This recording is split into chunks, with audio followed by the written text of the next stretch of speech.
All right.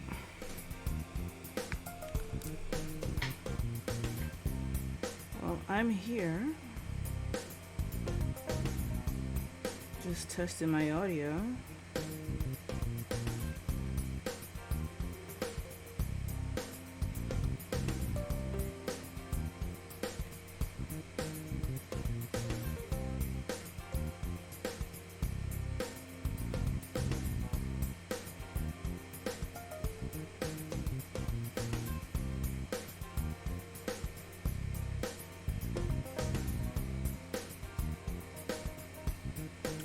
Let's see.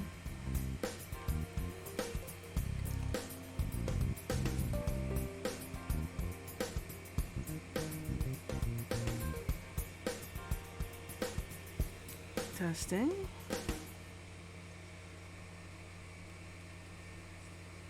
All right, good. Audio's working. Fine. All right. Oh, really? There's drops on? Man, Apple TV is pushing hard.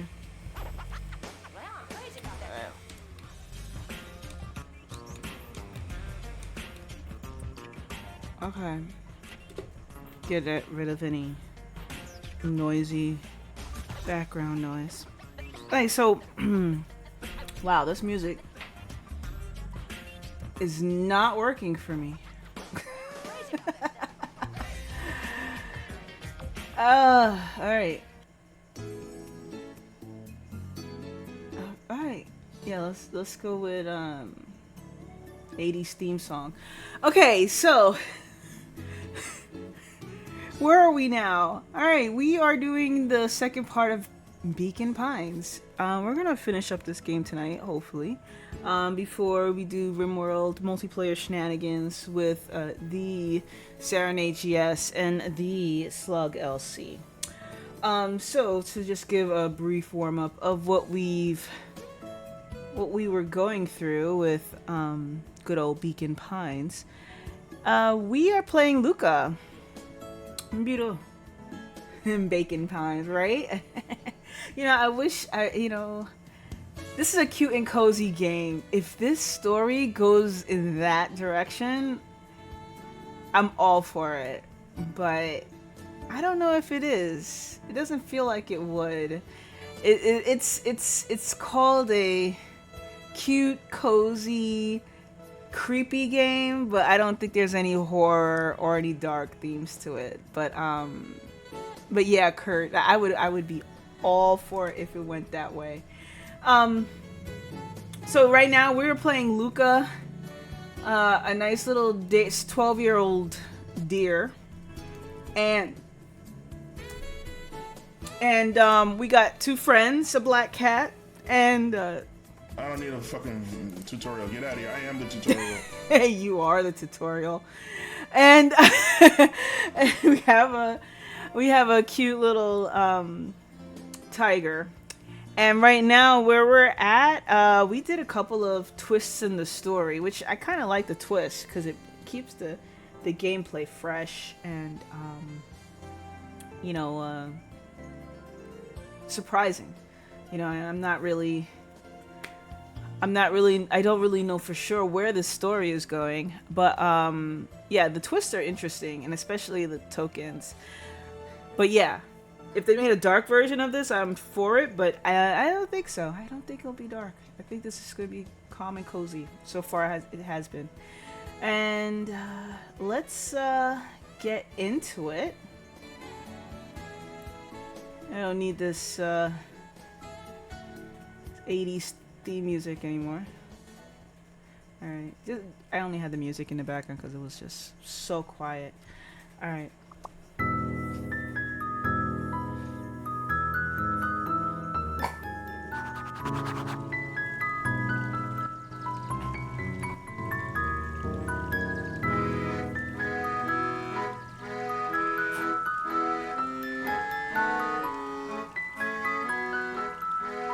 Alright, so at this point, Rolo and I had a huge fight. I think is the game loud? You guys can hear me, right? Rolo and I had a huge fight, and then we kind of made up. which is great. Very cute, very cozy, and yeah, we made up. You can hear me. Thank you, Kurt. And we're gonna head to the treehouse with Rolo and do a little bit more investigation, right? Some fun times. Are we stuck? Can I break the game already? No. Okay. Oh no. Oh. Oh no. Yeah. Controller problems. 1 second. Gotta fix that. Oh, this game is right up your alley. It's yeah. Well, it's right up my alley for now because after playing something truly dark like Sally, sometimes you gotta take a little break. Yeah, you gotta take a little break and do something that's not that similar, not the same theme. So I do appreciate it. All right, I gotta do a little. No, I'm having a little controller issue here. All right, great. Maybe let's see. This is what you do in the beginning of the stream. Just fix all the issues. Okay, good. That fixed. I think that's fixed it. Let's see. Yeah, that should fix it. Nope.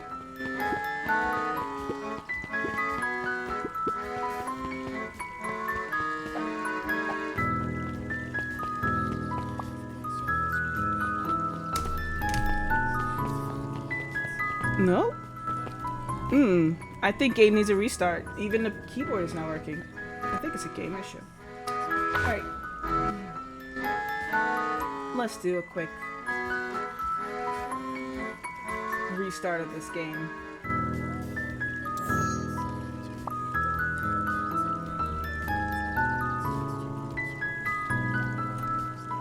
Because I didn't have this issue.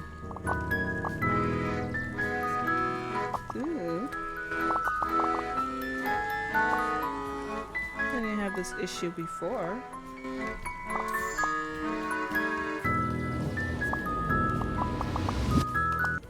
Yeah, alright.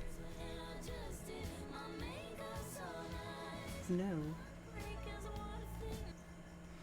Okay.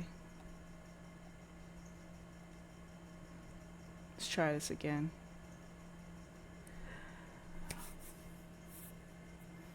Get all the kinks out in the first 20 minutes, right? And let's see.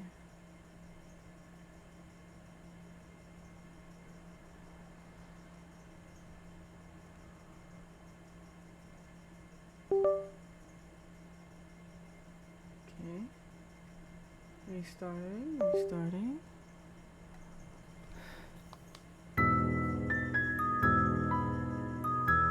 Right. Yep. It was a game issue. Let's see if that did its thing.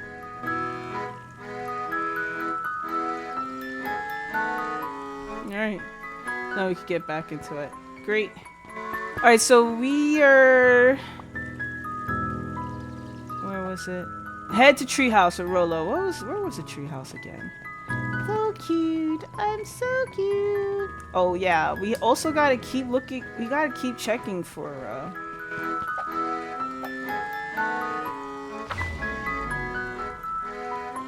okay. We gotta keep checking for tokens. We never know what might change in a game. You know?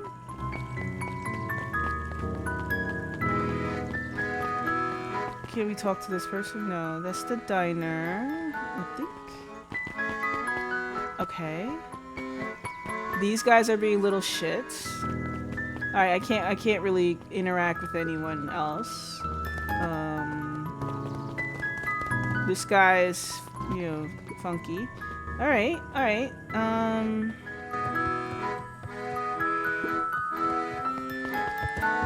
Alright, we're at the treehouse.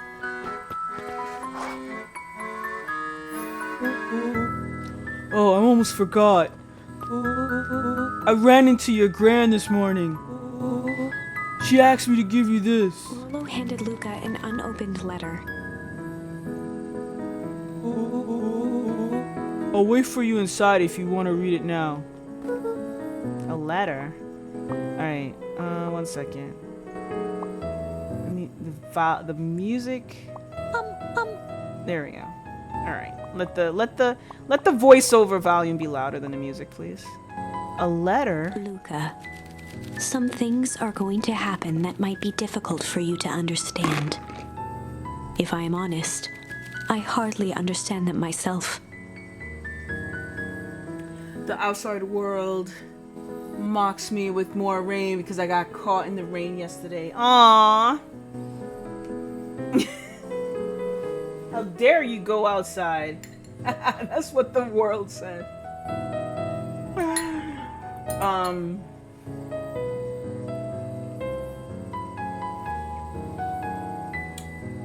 Yeah, luckily I went out early in the day yesterday, so I guess it's telling you to go out earlier.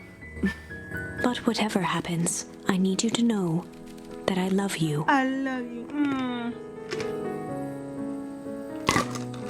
Cute game. None of this is fair to you. You have already lost so much. We both have. So endearing. I wish there was a simpler way forward. But if there is, I haven't thought of it. God knows I've tried. Hear me pouring. Everything I've done, I did for you. Uh-oh. Uh-oh. Is she about to die? This is so ominous. I hope someday you can accept that. Love, Gran.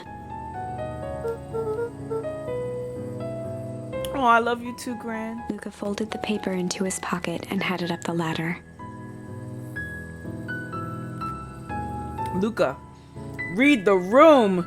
Your gran wrote you something so ominous that you should like go straight to her and find out what's wrong.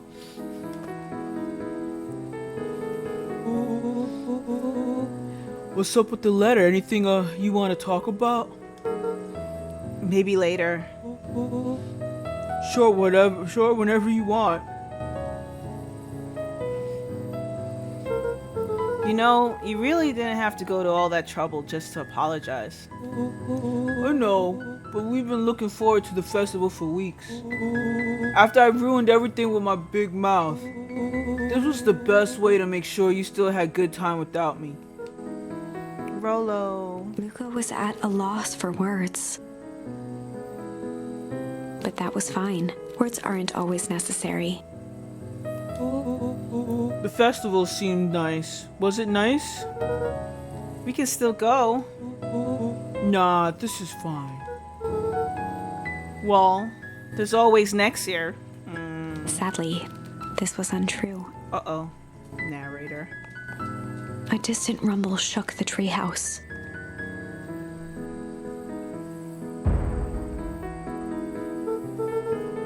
Huh? What was that? Oh man, we missed the fireworks? It was not fireworks. Yes, the daytime. It was something the boys couldn't possibly comprehend. Something as old and cruel as time itself.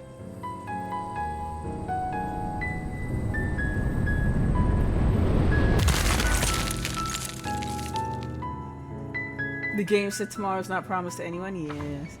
The big chill. A shockwave of cold tore through the room. A bitter, unfathomable chill.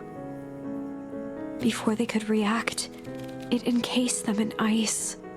Two boys, reunited by friendship, only to be cruelly separated by a malevolence beyond reason. And so, Our story ends What? on this melancholy scene. In a silent treehouse turned statuary, in a town brought low by its secrets, sits a pair of friends, alone, for the rest of time. The end. Wow, this game. That can't be the ending. It simply can't. I won't accept it, and I hope you won't either. There are more endings, more possibilities. I can feel it. We are just going to have to sort through them all until we find the one that fits. All right, instead of rumble, time to break.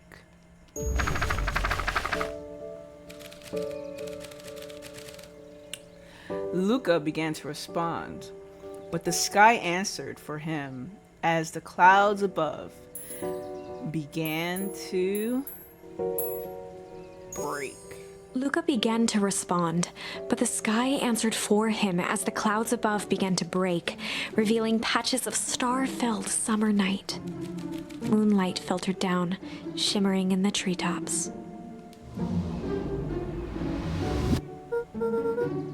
Sure, you can meet Rolo. You're not gonna go home? You're not going home? No, I promised Rolo I'd tell him about...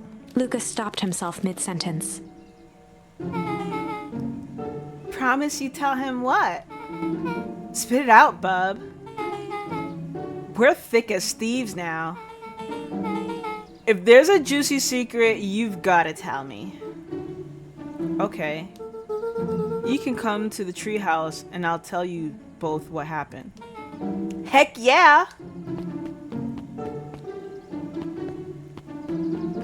Okay. Alright, anything I can interact with, possibly search and find something that... Luca saw Beck skulking by the gate. So, you're gonna tell me there's nothing mysterious or creepy about this place? It's mostly boring and empty. I refuse to believe that. Big spiked gate, looming mansion, rich reclusive owners. It even smells shady. Beck grabbed the wrought iron bars and shook the gate. Mark my words, you decadent nightmare house. You will reveal your secrets to me! Oh shit. I thought we were going to the treehouse. What did you do? First of all, I told you so. Second, hide!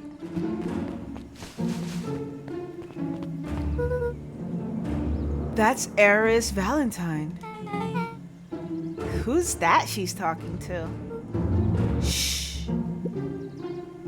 I expect you to return that suit in working order. Of course. As long as everything proceeds as planned. There's nothing to worry about. The only thing I'm worried about is what's rightfully mine.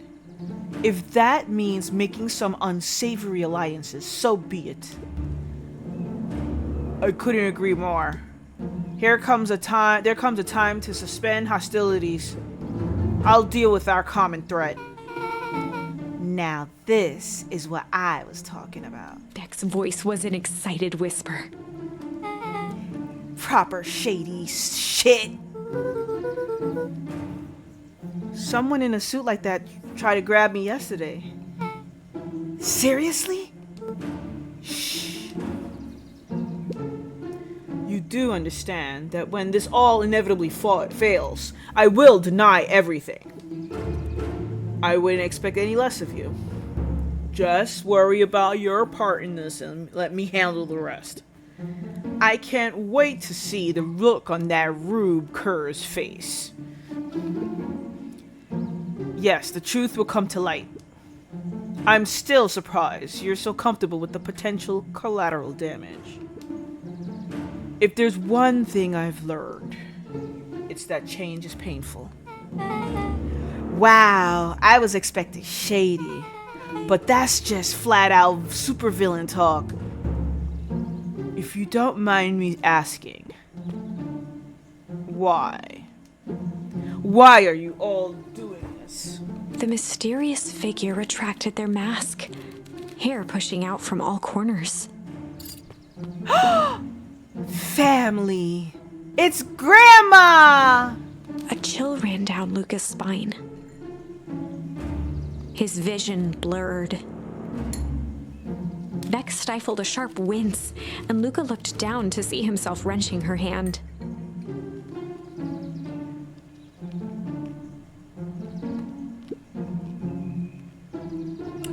An answer I can certainly respect.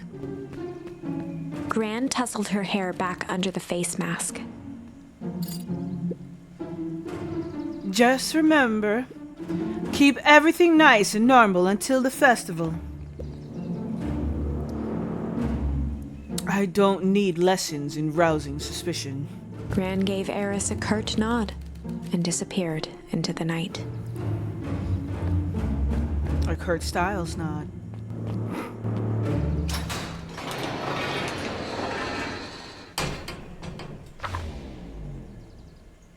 Chapter 5.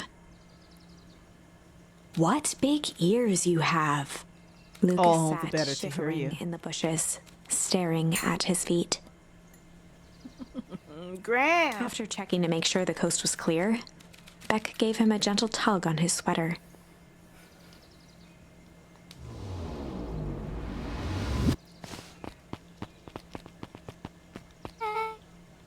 What's wrong? You look like you've seen a ghost. Why were you so scared of that old lady in the hazmat suit? That was my gran. That was your gran? Yeah.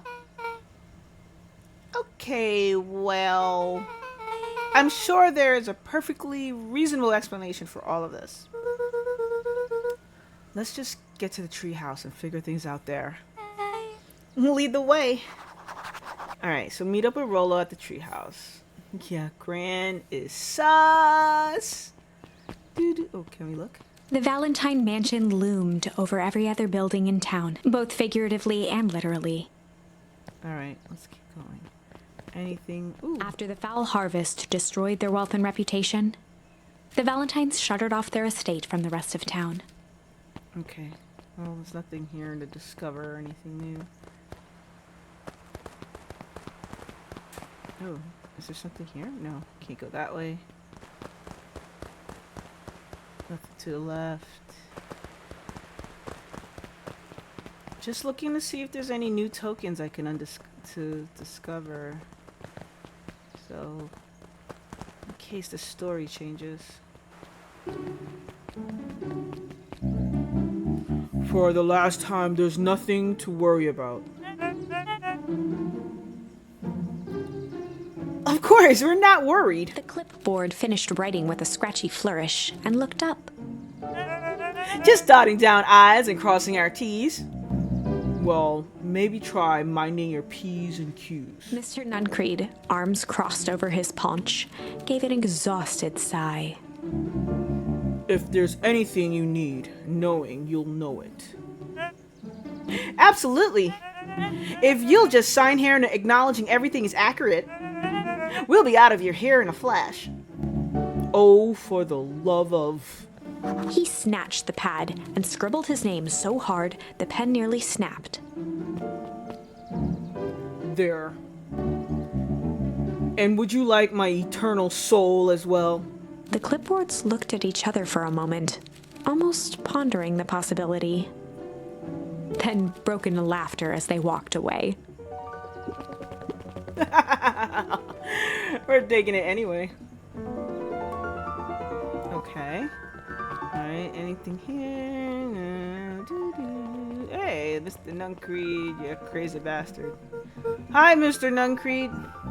Luca, let me give you some advice. The next time someone you don't know access to hear your thoughts, give him a good hard bop right in the kisser. Oh, Gran tells me to just keep away from the clipboards. That's good. That's good. Your Gran is a smart lady, Luca. That sweet, sweet, sweet Gran of yours. Speaking of which, you better run along home now. Too dark out to be wandering on your own. Yeah, this guy loves Grandma. Alright, the library is closed. Let's go.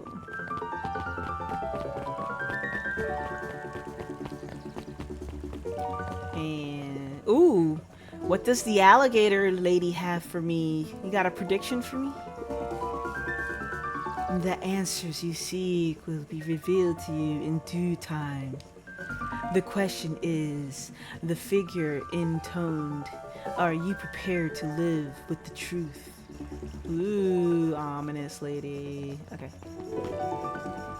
Hey! Thank you for subscribing! Ooh, 9 months in a row. You're the best, Kurt. The best. How you doing? Are you streaming later today, Kurt? Another day, another dollar. Another day, another dollar. See you tomorrow, Z. Have you noticed how all the perennial harvest folks order the same drink? Decaf cappuccino with extra foam. Wow. I don't know. Just thought it a little weird, little odd. Pretty weird for sure. Well, the customer's always right. See you bright and early tomorrow. I can't wait. Alright. Got these two down. Maybe working on emails. Ooh, you're doing emotes? Oh, I can't wait to see. I can't wait to see your new emotes. Oh, wait. Okay, the newsstand is closed. Oh, I can't get into the diner? They should have dinner. Alright, let's go.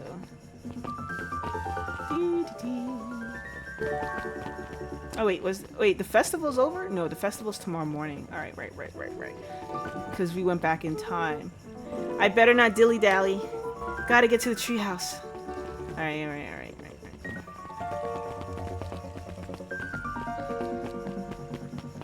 Anything in the garbage? No. You're making them yourself? Oh, this should be fun. Why don't you do an art stream? You could have made them on stream.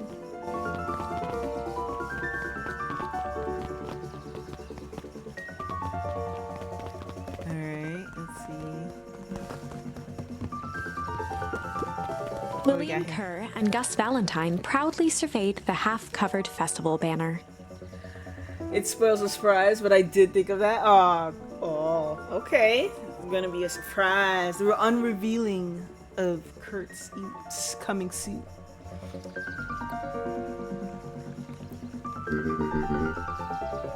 It's all coming together quite nicely. You couldn't have done it without you. The mayor gave a half-hearted shrug. I'm not sure about that. Nonsense. That reminds me, I wasn't able to thank your sister for her contributions. Yeah, she's been indisposed of late. She doesn't much like me, does she? Oh no, that's not it at all. She's just been busy. Of course. Regardless, I would be forever grateful if you could pass my thanks on to her. The History Museum adds a real air of import to the whole affair. And we couldn't very well celebrate the story of Beacon Pines without including the Valentines.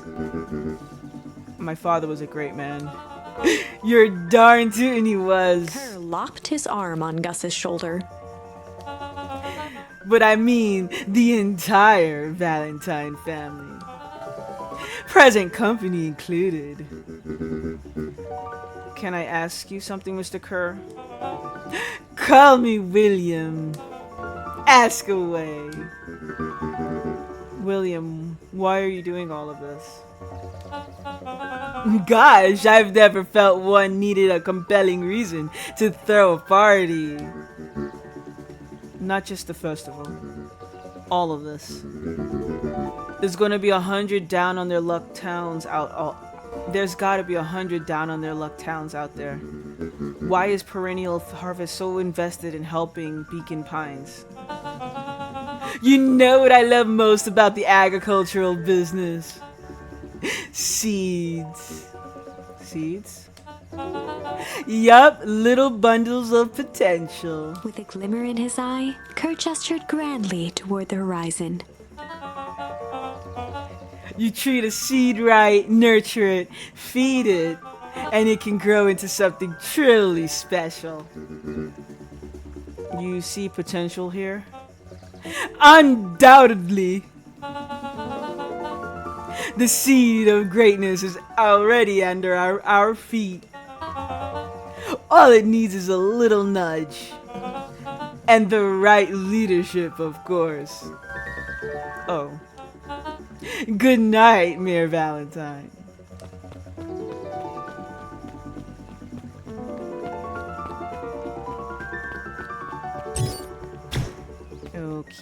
Okay. I can't interact with him.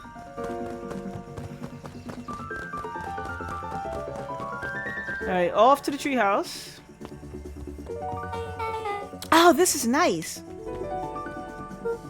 Yeah, the treehouse is just a little further on from here. Oh, what's your buddy Rollo like? Rollo? He's Rollo. Not particularly helpful. Sorry, I've just never thought about it. Lots of energy. He's funny, even when he's not trying to be. Things have been tough for his family since the fall harvest.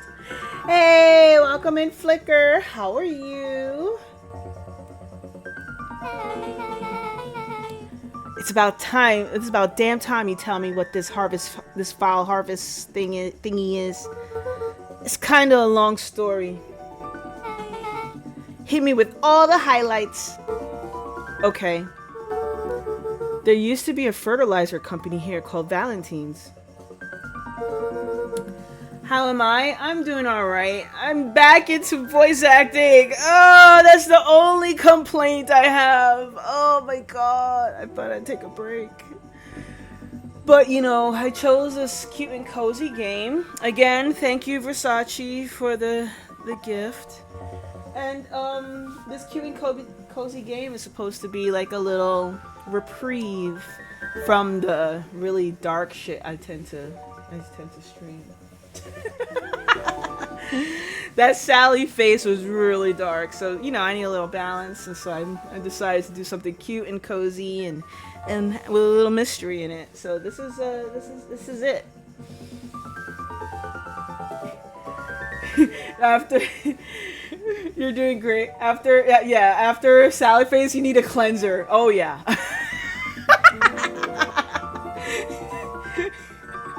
Yeah, I need a soul wash. Definitely. Oh my god, yes, exactly.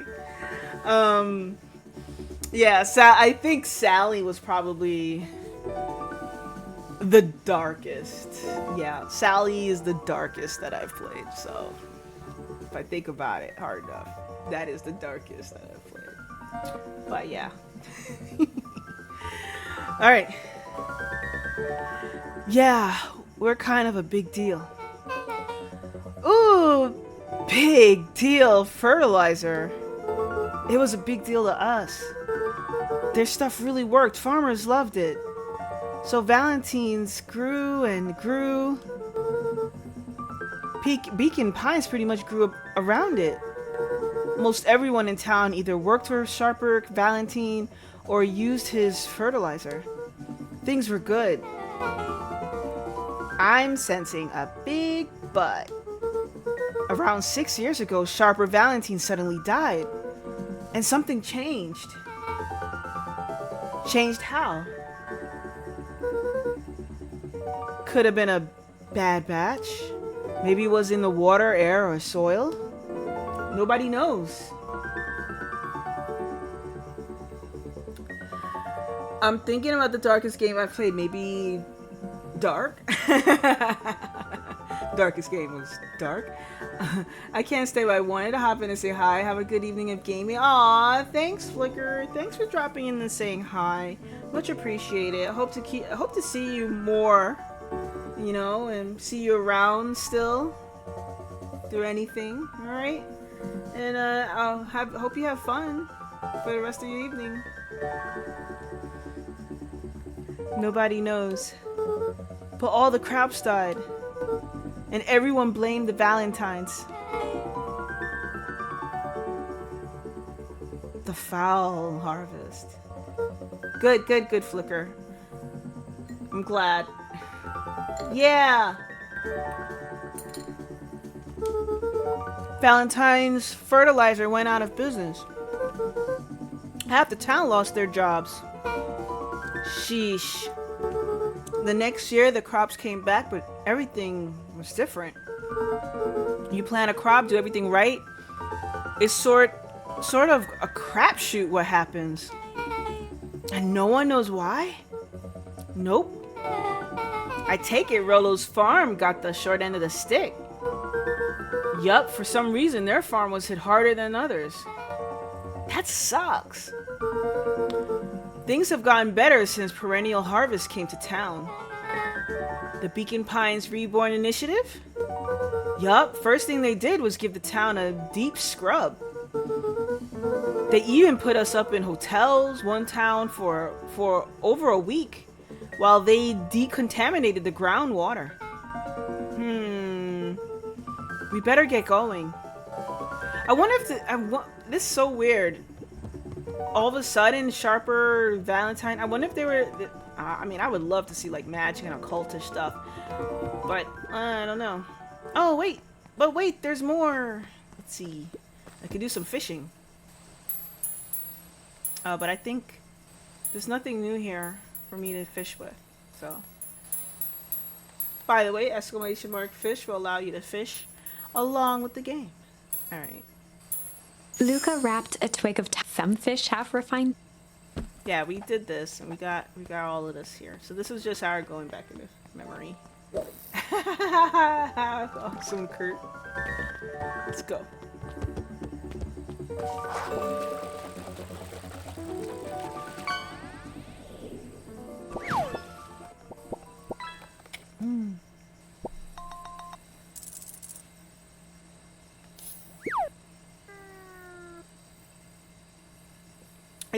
It's about time.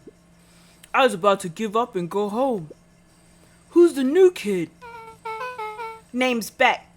You must be Rolo. I see my reputation precedes me. Welcome to Mission Control. Rolo waggled his head with pride. You'll find we've spared no expense in construction.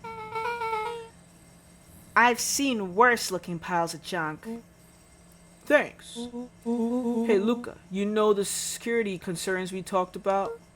Yeah? While I was waiting, I made some improvements. Let me lock this baby down for a little test infiltration. Can't be too safe these days.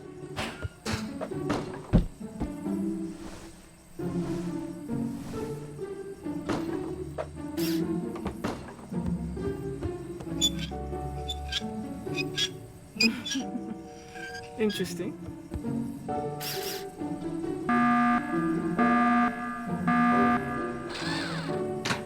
Ooh. He goes all out, doesn't he? Always. Lavish. Ooh, we unlocked Lavish. Okay. Ooh, what's this? Oh, okay. I pick up some junk. Oh, target practice. Oh, no. Got a little bit more to the right. Nope. This way? There you go. Oh, gosh. This way? No. Here's this. Okay, good enough. And wait, there's more. It's a moving one. Wow, you suck.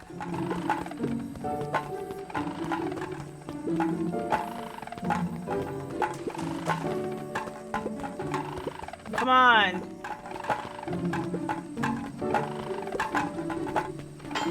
Where's Versace here to tease the shit out of me? Oh, finally it's done. Great. Where did you guys get all of this junk in the first place? There's a guy in town named Geoff who trades us junk for snacks. Junk food for junk. Nice. Is he the Geoff or Jeff? Like the O is silent.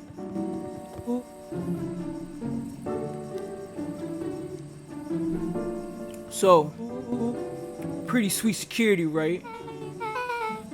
It was imaginative, I'll give you that. Luca, are we sure we can trust this new recruit? I'll vouch for her. Thanks, I guess. Okay, Luca, you promised to fill me in about the Valentine warehouse. Luca sucked in a long breath. Oh, I just heard some thunder. Outside, not in the game. So like I said, there was someone there. What were you doing? I don't know, but the place was lit up and active. Maybe there were squatters? I don't think so. It seemed more organized. When the man pulled me in, I saw some sort of equipment running. A man pulled you in. Yeah, but I got away. You keep saying it was a man. They were wearing a mask, right? Yeah. Then it could have been a woman. Didn't we just see your grandma? How did you get away? I grabbed a rock or something and broke their mask. They let me go and I ran. Dang. That's intense. No wonder you freaked out when you saw your grandma. Yeah, that's the other part. On our way here, Beck and I saw Harris Valentine meeting with Gran. Wearing the same sort of hazmat suit. Rollo let out a low whistle. And they were there for idle chit-chat. It was a proper clandestine meetup. So let me get this straight. There's an operation in full swing at the Valentine warehouse. You were almost abducted by a strange man or woman in a protective suit. And then you saw your gran in the same suit talking to Ares Valentine? Pretty much. I'm beginning to think this town is kind of awesome. Rollo and Luca shot back a look. No offense. So we can logically conclude aliens or alien zombies have infiltrated the town. And their leader is your gran and she tried to murder you. First of all, and for the last time, there are no aliens. Second, it couldn't have been my gran at the warehouse. I broke that person's mask to get away. And Gran was wearing what the mask Gran was wearing wasn't damaged. But she's definitely hiding something. Maybe. Your gran is weird, but she might be the most boring person in the universe. All she does is sit around all day making jam. What could she possibly have to hide? I don't know. We haven't talked much since she moved in. Moved in? Your gran isn't from here? No, she came a few months back to take care of me after his mom went missing. Did you know your gran before? No, not really. It's been years since I'd seen her. Luca, don't take this the wrong way. But are we sure your gran is on the up and up? Are we sure your gran is your Out the gran? window. I'm just saying. It sounds like strange shit has been happening since she showed up. We should say the same thing about your family. But you're right. Luca, your gran is hiding something. And Pa always says folks only bury stuff worth digging up. We need to investigate your house. if Gran really is hiding something, don't you think I would have noticed by now? Listen, Luca, you got how many locked doors in your house? The only thing that's not hiding is the refrigerator that we keep leaving open. That's kind of the whole point of hiding something. I guess you're right. Gran's been leaving the house for hours at a time this week. I'll call you two tomorrow when the coast is clear. And we can start getting to the bottom of this. I'm always game for a good snoop. You can count on me in. Chapter 6. Secret Lair. Secret lair. Summer forged ahead, but the nights only seemed to grow colder. Luca walked home slowly under the pale starlight, cautious to avoid any more surprises lurking in the shadows. Reaching home, he slipped quietly into bed, half dreading what they might discover the next day.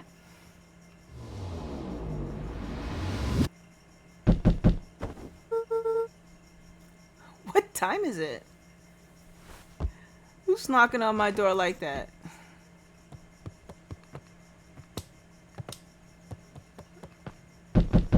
Damn. Hey, I'm coming. Don't be like shoving on my door so hard. Gran hasn't been sleeping in her bed again. Oh wait, hold on. I'm coming. You will wait. Door's locked. You will wait for me. Look, I have to leave the fridge open, alright? Yeah, good. I'm making sure. Fridge open, water running. Shit's as it should be.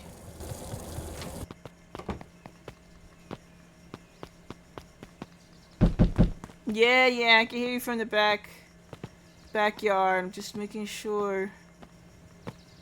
The garden. Nothing hiding here. Yep, coming. Yeah. Make sure that fridge is open.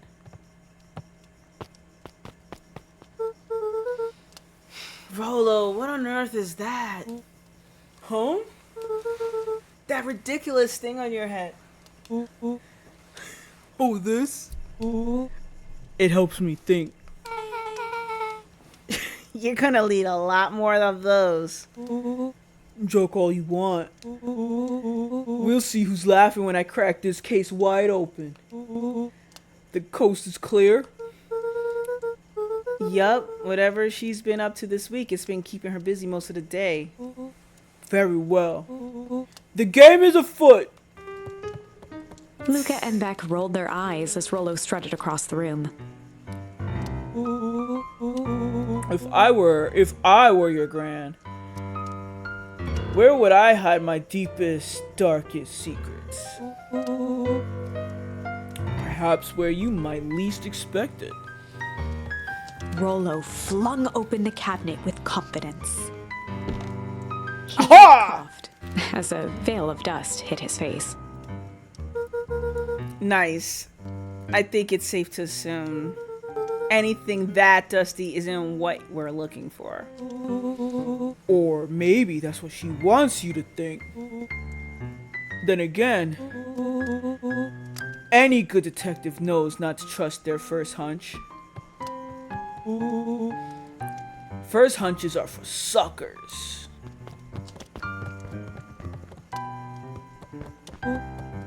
Eureka!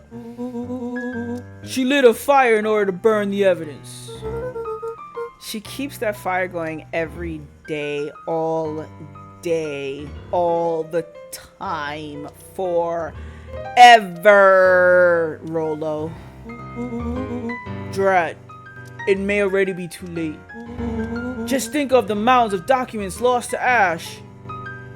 Okay, I'm gonna stop you right there. Can we just think for a little moment? Luca, is there anywhere Gran doesn't want you to go? Yeah. The closet upstairs and your parents' room. So maybe it stands to reason that we should check there first. No dice. It's locked. Well, well, well. Look who stands to reason now. I have no idea where the key is. If it really is important, then she probably keeps it with her. Anywhere else? She has her berry bushes. Who has ever thought, I'm going to take this important thing and huck it in the bush? True. Anything else? Maybe something out of the ordinary?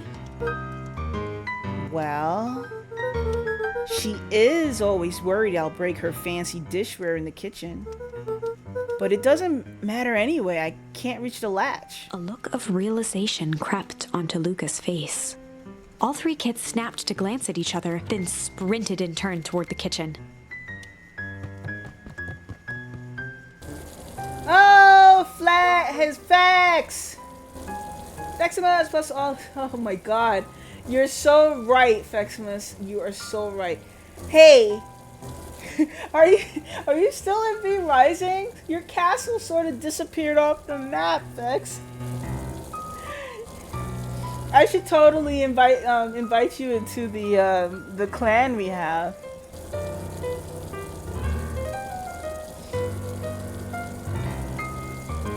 Let's give Feximus a shout out. I'm here like being all cozy in this nice little cozy game. Faxy stream, right? You ain't got any clips? You got clips. Hey, I'll hit that. That's a bad door. It's a bad door. Bad door. Bad mimic door. Not cool. Not cool. I tried to fire Vitalia, but she cheated me out of certain victory over and over. Hey Kurt, you know, if you ever wanted to play V Rising, you just gotta let us know. We can make a day and plan it out, and do more bosses together.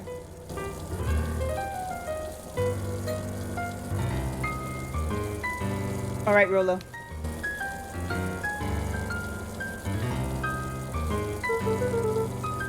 This is your last time to shine. Ah, yes. You've called upon my expert detective skills. And now I shall proceed with... Before he could finish, Luca scrambled up Rolo's back. There we go. Hey, this isn't my idea of detective work. Every squad needs a good lockpick. And every good lockpick needs a sturdy head to sit on. This is beneath my standing. Stop complaining and hold still. Got it. Yay, I got it! The three crowded around the hutch to peer in. Yeah, I really have been trying to climb the ranks of V Rising, but have many different games going on. Every V Rising fight seems to be the same. You kick their butts enough, and then they summon extras that distract you enough to get killed. Yeah, it's MMO, right?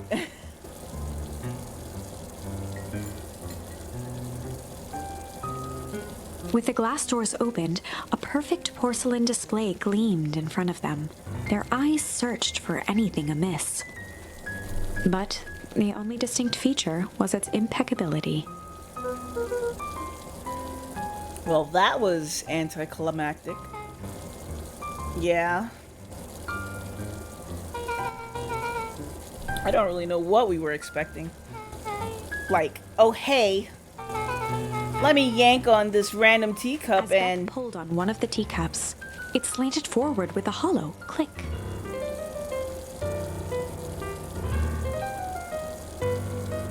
The entire hutch began to rustle and slide under its own power.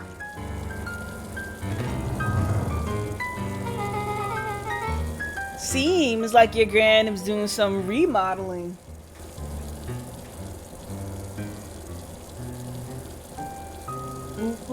Dude, only two types of people have secret lairs. Evil masterminds and superheroes. So which one do we think she is? We're about to find out.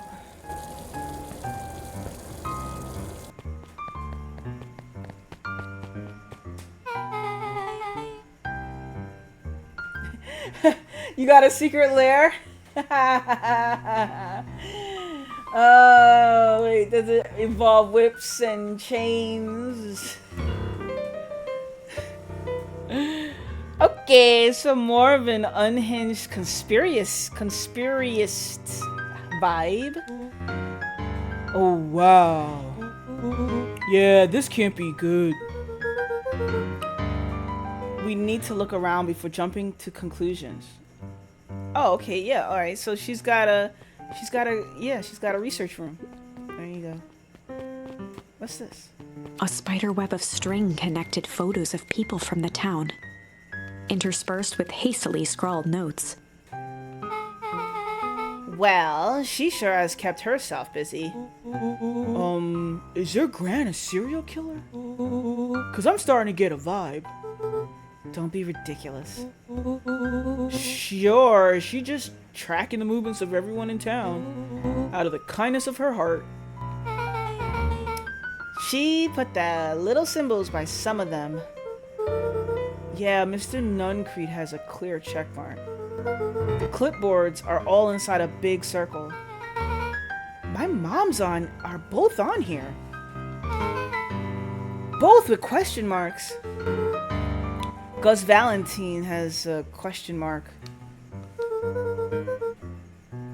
Harris has a question mark that's been crossed out. Mr. Kerr has a bullseye. The killer has chosen her next victim. We don't know what any of this means.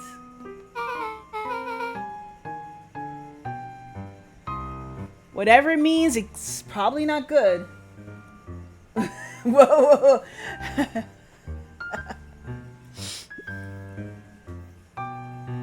Okay. Let's keep snooping. What else we got here? What do we got here? Ooh. Luca jostled each cabinet drawer in turn. Only one was unlocked.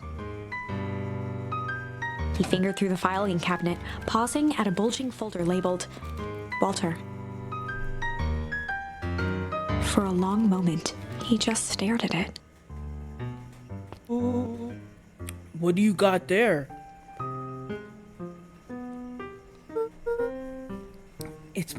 It's my dad.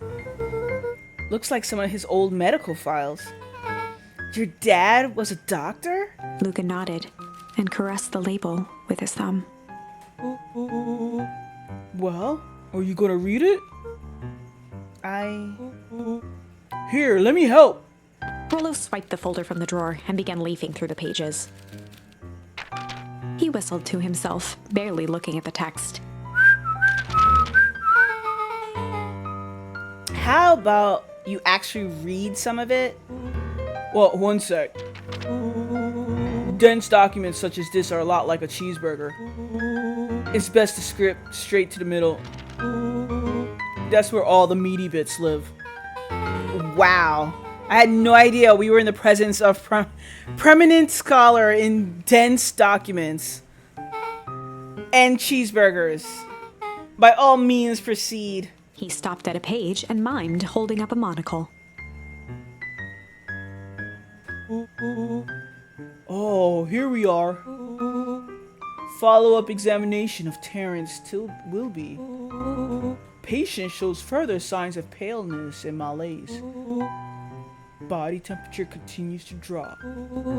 He now describes soreness of muscles and joints. This is similar to the symptoms exhibited by Mrs. Wilby just a few days past. Still waiting on lab results from Joseph. Rollo looked up with heightened surprise. See? Creepy. Yeah, that's kind of disturbing. Who's Joseph? That's Mr. Nuncreed's name. Wait, Rollo's finger traced across the page. there's some more scribbled in the margins. Could it be contagious? Mr. Wilby claims the tap water at his home has been contaminated. Perhaps environmental. Lab results only raise more questions. It's like he came back to this report later and made those notes. So it might be related to something else. Rollo scanned through several more pages. Here, the writing looks shaky. I just couldn't help her. This disease or whatever it is progresses so fast. And with his wife passing, Terrence's condition follows close behind. I can't even pronounce words. Exacerbated by loss. Enough is enough. I need to take matters into my own hands. Luca, staring blankly Oh, at the shoot. cabinet What's this that? whole time, it's a spoke doggy. softly. What does it say Rollo next? rustled the folder, trying to loose more pages.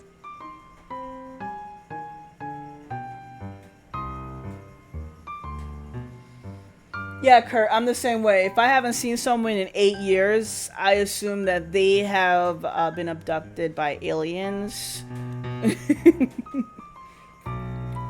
And they're not of this planet anymore.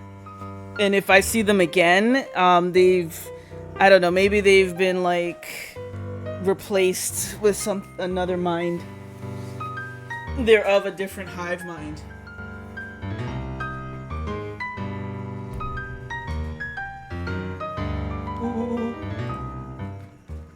That's where it ends. What? There has to be more. Luca frantically shoved the remaining cabinet folders, trying to find another labeled Walter.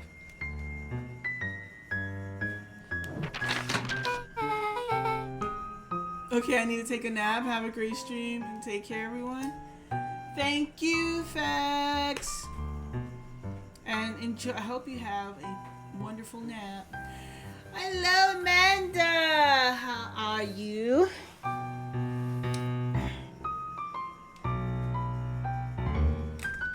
Let's give Amanda a shout out.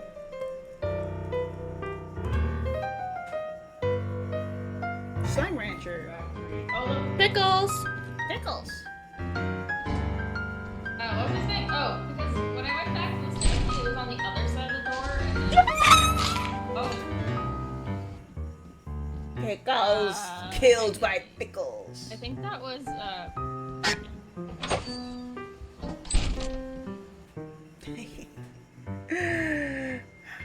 You're good. Great, Amanda. Glad to hear you're alright. And how's stream? Oh, we are continuing the mystery. We even found another ending, which was kind of like, woof, chill blast. But we are continuing the mystery.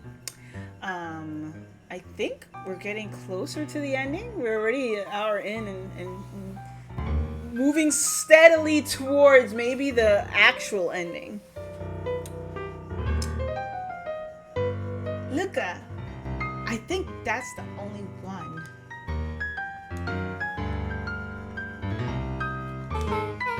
It's alphabetical, see?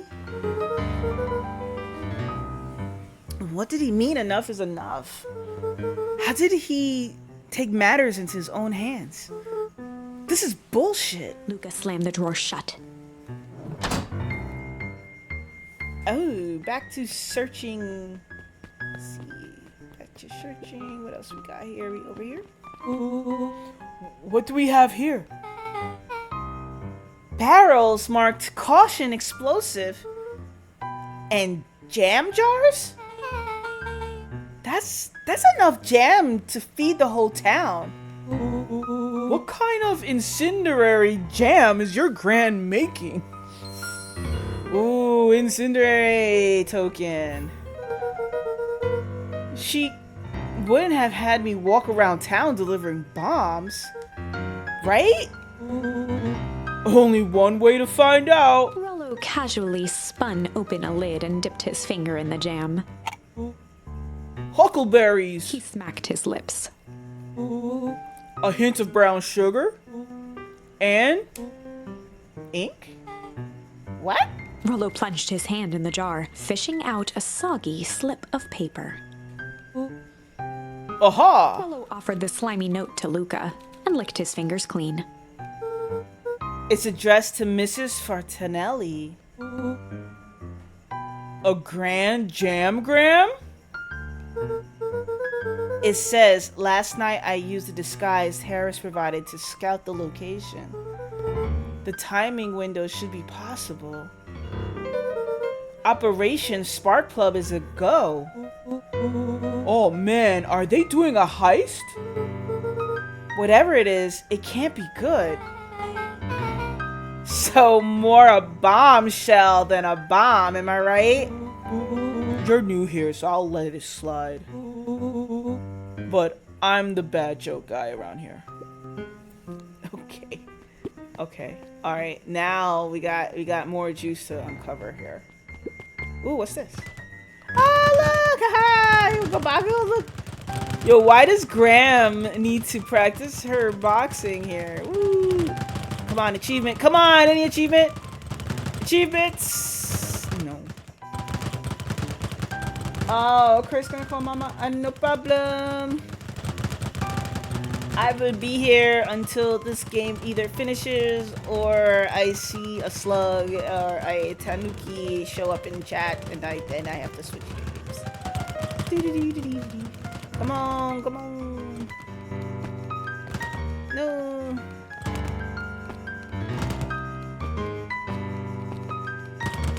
Ah, no achievement. Shame. They crowded around a worn-down old map of Beacon Pines. Cool. This map looks like a treasure map. Not every old map is a treasure map, Rollo. Yeah, but every treasure map is an old map. Can't fault that logic. Look, there's even a pathway drawn on it. It starts at the entrance to town. And if we follow it... Rollo carefully traced the path with his finger.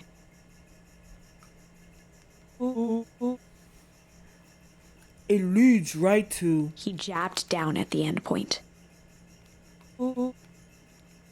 Town Square? That's the fountain in the middle of the town. What a weird place to hide treasure. Rollo, that doesn't look like treasure to me. The end of the path on that map has the same symbol as those explosives over there. So, it's not hiding treasure? A real bummer. Rollo, what's the thing you've been excited about for the past month? The festival. Gulp. Did you just say gulp? This feels like a gulp kind of situation. Everyone will be gathered near the center of town. She's gonna blow up the festival? Not if we stop her. Oh shit. What was that? Luca looked up from the map. What was that? No, I heard it too. That was the front door. Which means someone just shut the front door. Which means someone's upstairs. Shh. Quiet. Hit the lights. Beck flicked off the light, and they became statues in the dark. Overhead, creaking floorboards bent under slow, deliberate steps. The kids looked up, the tilt of their necks following each footfall.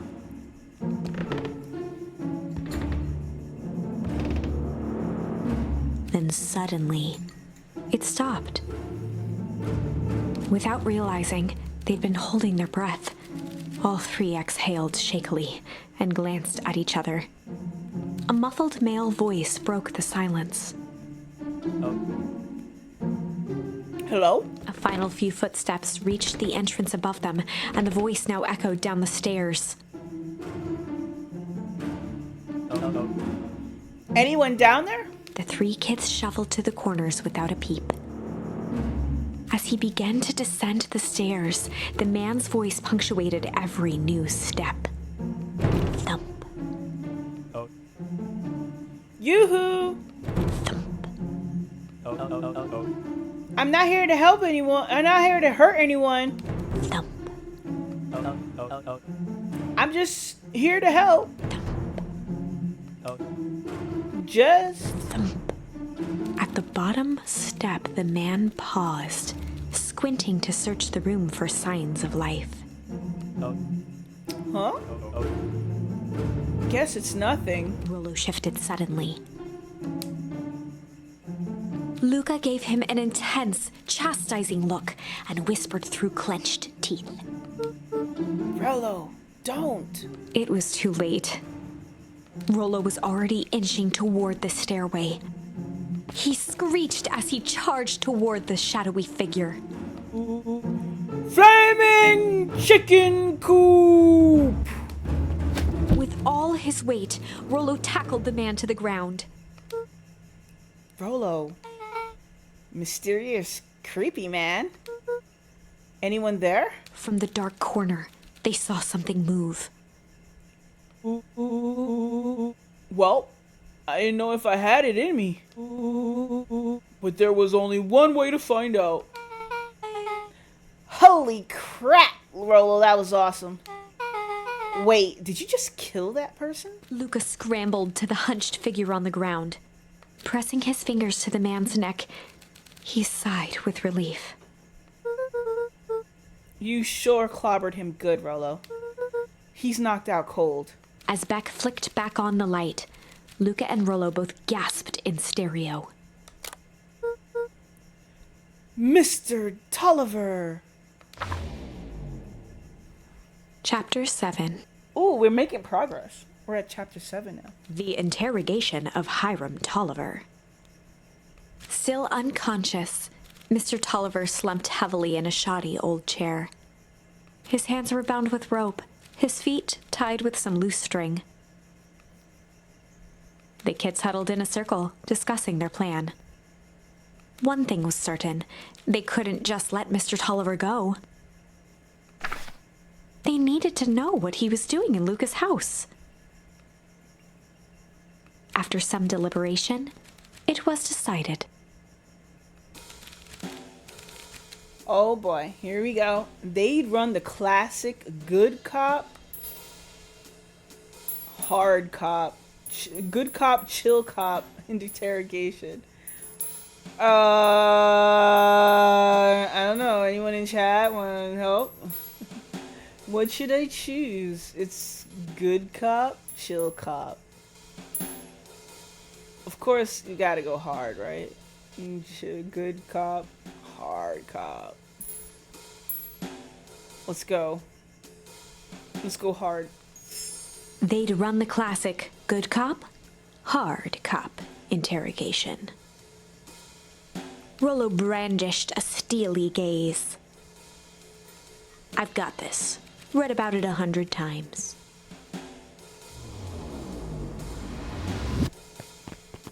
Rollo swaggered past the chair which propped up the slumping Hiram Tolliver. Without even looking at his captive, he began with a long, blustery drawl. Well, well, well, Mr. Tolliver. Mr. Tolliver remained motionless. Rollo spun around to face him. He'd clearly expected to rouse Mr. Tolliver with his booming voice. Mr. Tolliver? Beck and Luca gave each other an unsure glance. Rollo slammed his fist on the table. I said, Mr. Tolliver! He grabbed the table lamp and beamed it onto the unconscious face. Mr. Tolliver groaned and slowly lifted his head. He recoiled with a muddled, weary squint. What in the world? The chair wobbled as he attempted to straighten up. Who? Who's there? Mr. Tolliver could only make out rough shapes through the glaring light. With a gruff tone, Rollo hoped to both conceal his voice and intimidate. I'll be asking the questions here, punk. Now, hold on. Let's just calm down. Oh, I am calm. Calm as a carrot in dirt. As for you, looks like you're sweating. The doubtful expression on Beck and Lucas' faces transformed into awe. We can do this my way, or... Well, let's just say I've never needed another way. Rollo, hitting his stride, was now channeling every detective trope his memory could recall. He slammed the table again. Now dance! What? I don't even. Mr. Tolliver's voice became desperate. He was nearly in tears. You top it down? How on earth could I dance? Dance with your mouth, punk.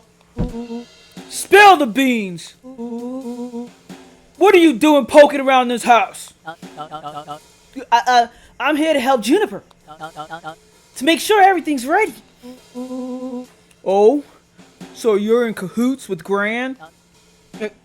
Gran? Mr. Tolliver was in a daze, now more confused than ever. Gonna help her blow up the festival, eh? Blow up the festival? Good lord! He shook his head, feeling more and more dizzy. No, you got it all wrong. Where is she now? She's headed to the source. Source? What's the source? It's where His voice faded to a whisper. the town began. Where it all began. What is Operation Sparkplug? With that, Mr. Tolliver passed out cold. Rollo swung around with a repentant grimace. Damn, Rollo. You think you went a little too hard on him? What did he say about the source? It's where the town began? We need more information. Yeah, but we'd better not push Mr. Tolliver any further. Is there anyone else who might know more? What about the History Museum? It just got set up for the festival. Nah, that tent was put up by the Valentines. Everything they do is just a bunch of fluff to glorify themselves. Is there anything more reliable? The library? If there's any information about this source thing, Kato can help us find it. Let's go get some answers. Okay, that was quick. Just that nifty teleportation to the library. Let's see. Let's sneak around. I see there's a new edition. Is a book on marijuana. Let's go. Medicinal herbs. Can't talk to you. And let's see. Anything up here? So, just a marijuana book. Alright, let's. Can I get back here? Nope. Alright, time to talk to you. What is. This is a dang nice library.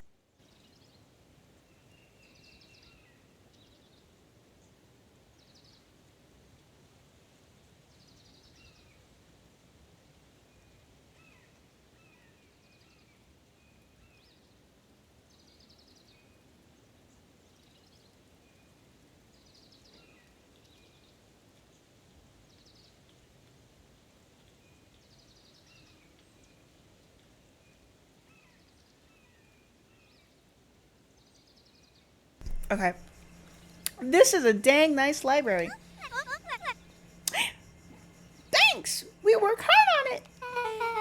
Aren't you a little too adorable to be a librarian? Adorable charm. Kato hang out here so much, eventually they gave him a set of keys. I just keep an eye on the place for Mrs. Novak sometimes. They got you working for free? It's quiet, and I get access to all the books I can read. What more could a person want? Fair enough. What can I do for you all? We need a favor. I already told you, Rallo. I can't put you any higher on the wait list for the next Hank Atomic. And if you're here with more candy, I'll have you know I can't be bought. Call it a personal code of conscience. Actually, we're looking to do some research.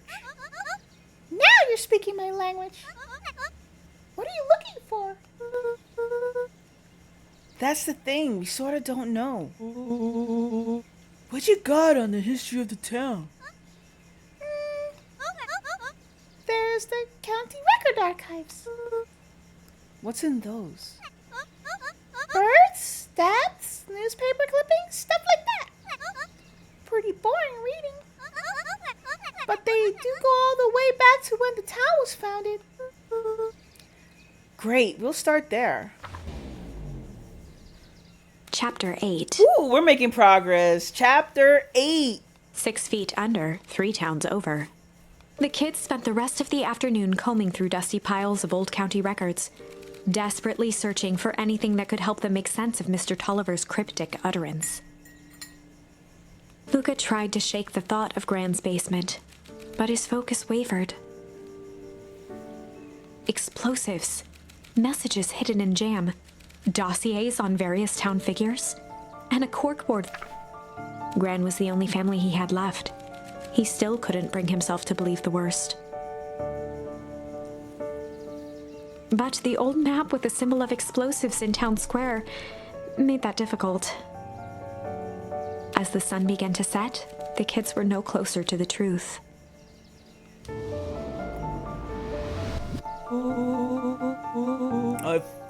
If I have to read any more records, my eyes are gonna pop. We have to keep digging. If I dig another word, I'm gonna end up in one of these asinine death records. Rollo Carter lived a full and wonderful life, till he read so much boring crud that his brain oozed out of his ears. Rollo shut his book with an assertive nod. If you got a better idea, spit it out. You sound like my sister. Keep pushing your luck, pal. And it won't be boring county records that kill you. I'll put you in the obituaries myself. Rollo muttered under his breath. You're a record, county record. Really? That's the best you've got? When I'm done with you, you'll be the footnote in history. Just like... Beck slammed her finger down on the open page before glancing down to read. J. Hartford, right here. I'd love to see you try. Hey, hey, hey! We're all a little tired here. Let's just take a minute and... Something tickled the back of Luca's mind. Wait, what's with that name, Beck? In the orbit? J. Hartford? From the Brookview Tribune 8 years ago. That can't be right. What is it? J. Hartford. That's my grand's name. Juniper Hartford. Maybe there were 2 J. Hartfords? Mrs. Hartford is survived by her young daughter, E. Hartford. My mom's name is Eleanor. Okay, this is getting creepy. If your gran is 6 feet under, 3 towns over, who am I living with? The question hung in the air. Oh, shit. Alright, gang. I gotta close up for the night. Beck rubbed her eyes. How late is it? Almost 10.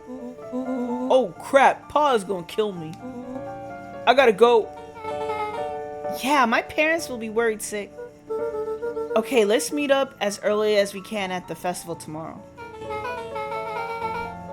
What are you gonna do about that unconscious man in your basement? I'll think of something. Whoa. You're Luca's heart Gran. was pounding as he approached the house. If he was lucky, Gran, or whoever it was, hadn't gotten back yet. And of course, there was Mr. Tolliver tied up and unconscious in the basement. Dealing with him would be the first order of business. Luca shook out his arms to calm his nerves before entering. There's Gran by the fire. He held perfectly still, tempering his breath, and listened closely. She was asleep. Don't trust her. His only hope was that she hadn't found Mr. Tolliver before dozing off. No, don't trust her. Just pretend you weren't home at all today. Check on Mr. Tolliver in the basement. Alright, that's my objective. I swear, she's gonna catch me. Good thing I left the refrigerator and the water running. But the cabinet is open. She knows. Uh-oh. Oh no. Mr. Tolliver was nowhere to be seen.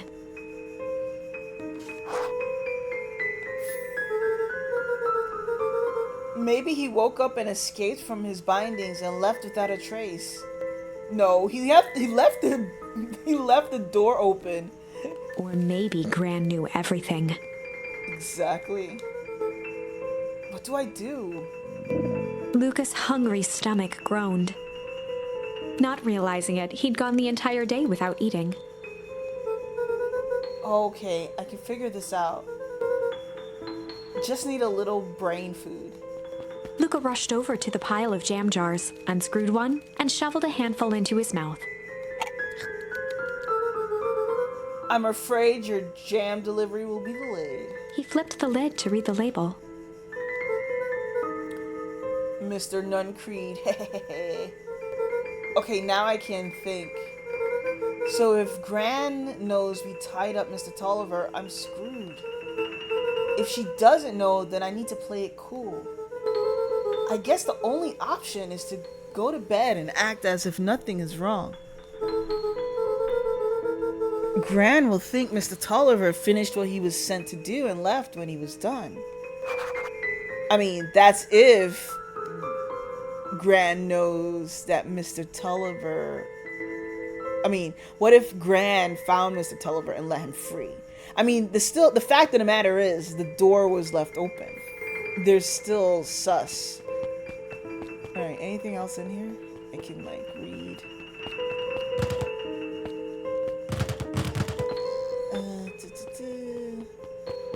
Thing here. Okay.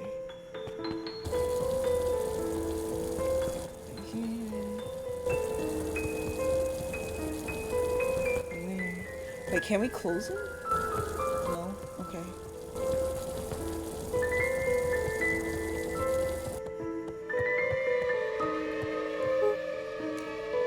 Gran? Okay, stick to the plan. Go to bed and play it cool. Yeah. Your Gran As Luca knows. climbed the final stair, the emotion of the day dragged heavily on him.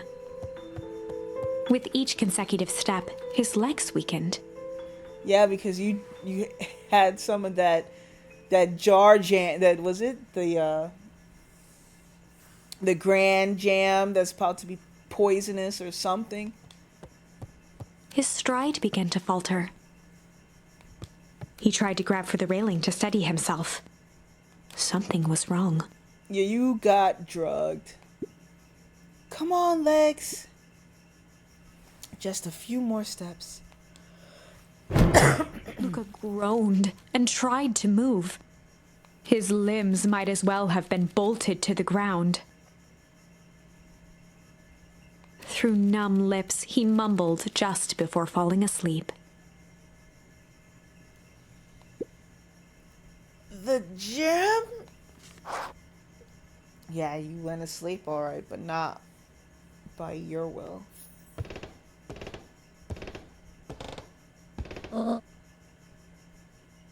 Sweet boy, what did you get yourself into?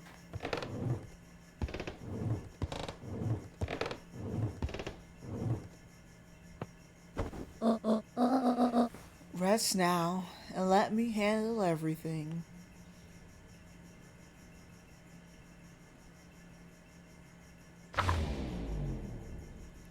Chapter 9. Ooh, we're moving forward. A speech to end all speeches. Luca awoke to find himself face down in bed. He moaned into his pillow. Why would Gran drug him? She didn't drug him. She drugged the jar meant for Mr. Nunseed. And you ate it. I don't understand. Why didn't you go upstairs and get something from the fridge? Or rather, why was she trying to drug Mr. Nuncreed? Yeah, Mr. Nuncreed. Shaking the questions from his woozy head, Luca snapped back to the matter at hand. The festival! Okay, I can move again. Do.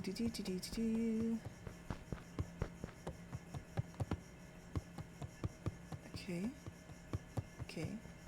Here. Nothing here. I mean, you guys still haven't checked out these locked doors. If she's not your gran, you have every right to go through these doors. It's your house, technically. Sadly.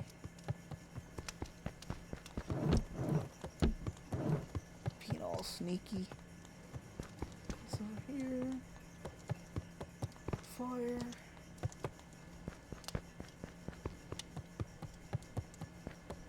Nothing here. Okay. Yep, these will remain open. Lots of water. Oh no, you stay on, thank you. The cabinet's still open. Okay. The jars are still here. Interesting. Thought they would be for the festival, right? So, I mean, Gran has to know something because, come on. The basement is revealed. It's been revealed and hasn't been closed since. Like, I can't even close it. She knows. She's gonna call me out on it eventually. Alright. Done. Wait, hold on. Did I open? There you go. Time to go to the festival.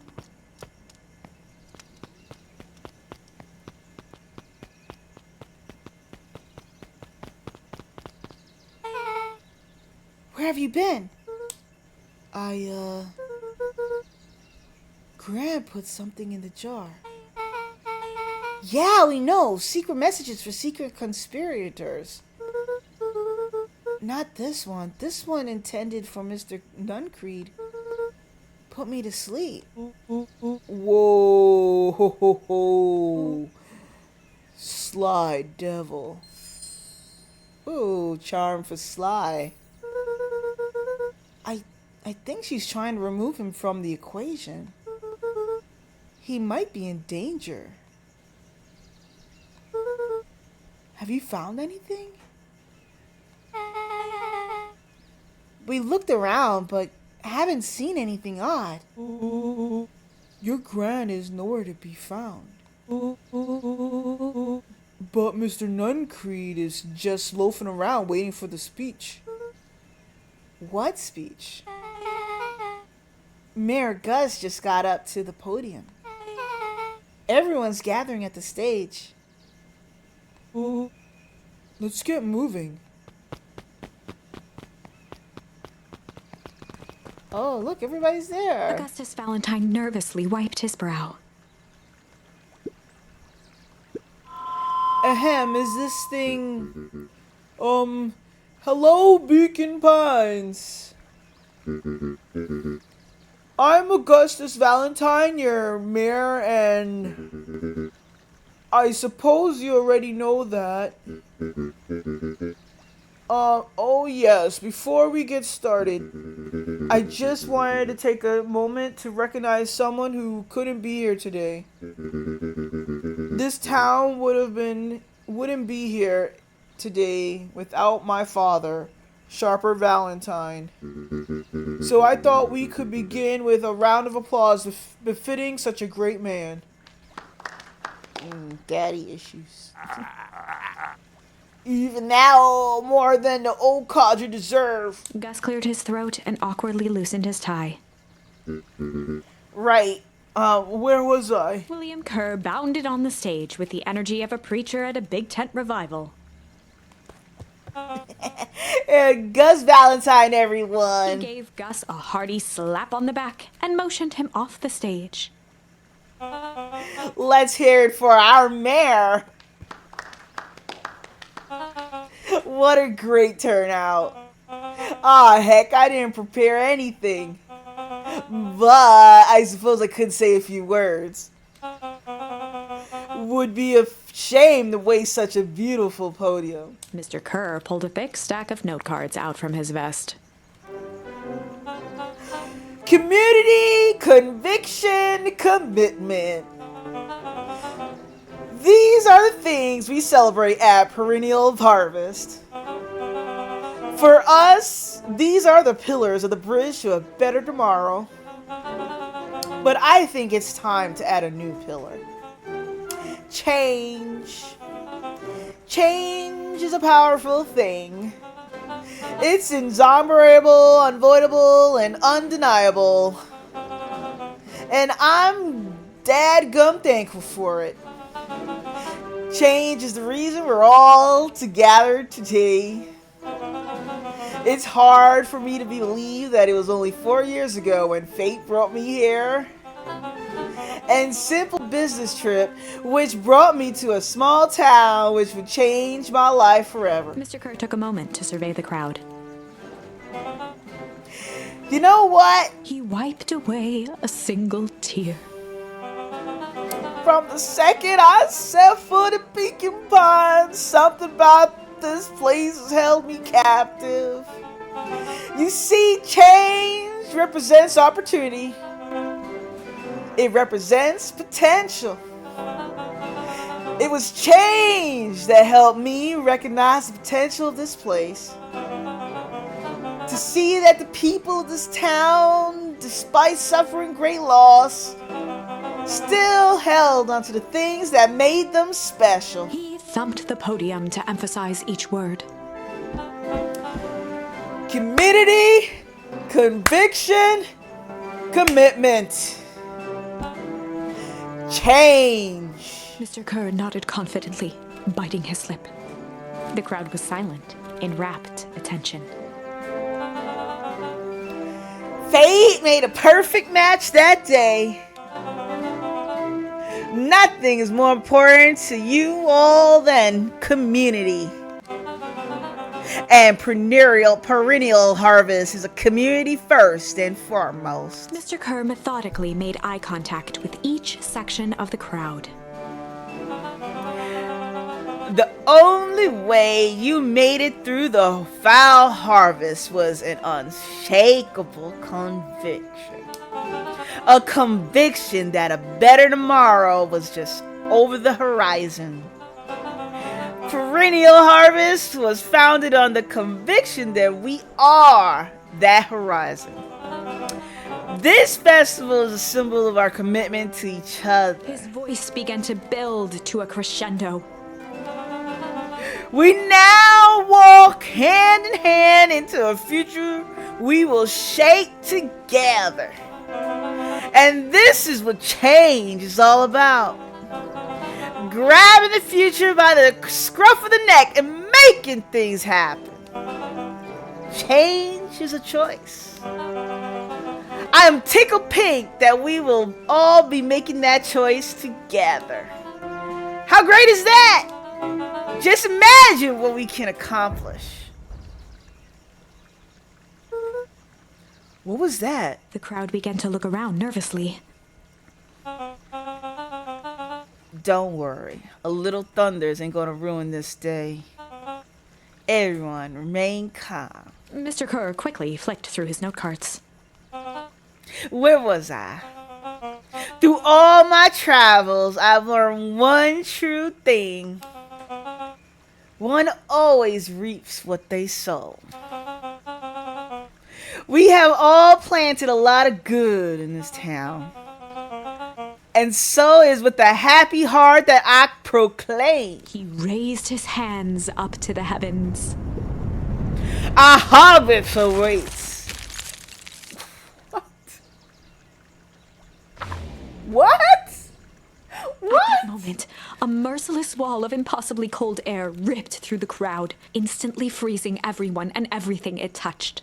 For a man like William Kerr, this was a fitting way for things to end. On a stage, with an entire town frozen in rapt attention for the rest of time. What? The end. What? There's that ice again! Whenever I think we're getting close, it comes along and ruins everything! Maybe we should just quit? Maybe you should just close the book, walk away, and never think of me again! No, I don't mean that. We got a little closer this time. We just need to try again. Please. Whew. Oh no, this is a three-way ending. We did everything. Oh, we just didn't try this one. Flight.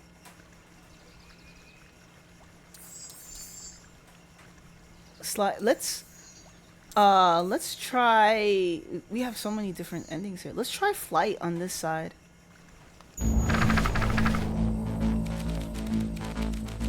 Luca drew himself up and decided to take the only option they had left. Flight. Luca drew himself up and decided to take the only option they had left. Flight. He squinted down the barrel of the mission control defense cannon, aiming it through an opening in the dense tree branches.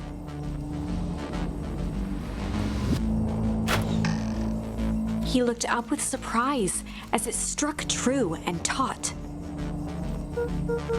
Wow, I can't believe that worked.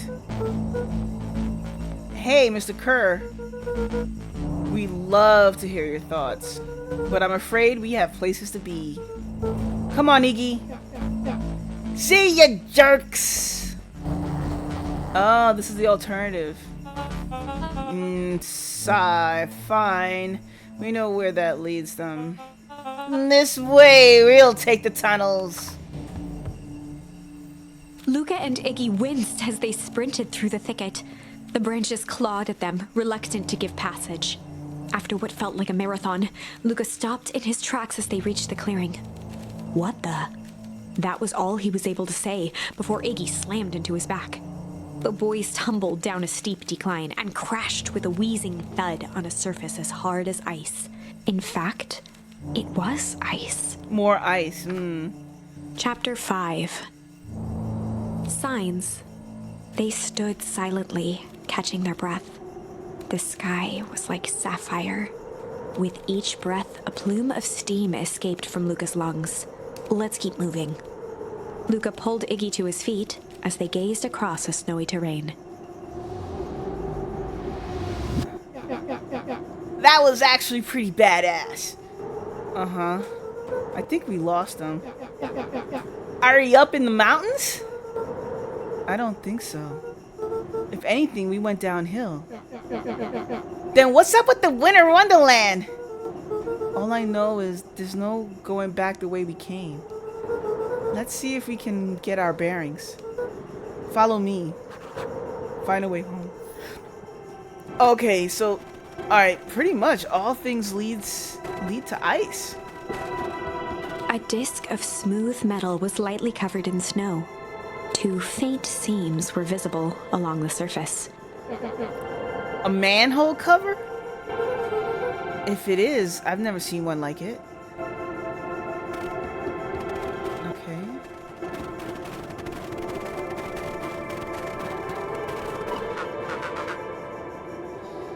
Luca, are you there? Luca had almost forgotten the walkie-talkie he was carrying.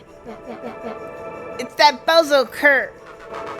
I hope nothing bad has happened to you out in those woods. Luca looked at Iggy with hesitation. No need to be rude. With a resigned sigh, Luca responded. It seems like the only dangerous thing in the woods is you. He speaks, the young man of the hour. Now, how in tarnation did you end up with one of our radios? Just lucky, I guess. Boy, howdy, you Van Horns are full of surprises, aren't you? You knew my parents? I never had the honor of meeting your father, but your mom sure was a handful. Luca winced, shoving the walkie-talkie back into his pocket. We gotta keep going. We gotta keep moving. Okay. He's talking shit about your mom, Luca.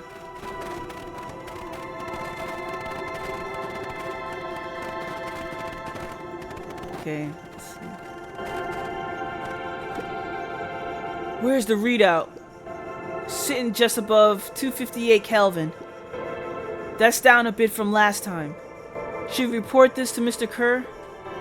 Meh. Still within safe ranges.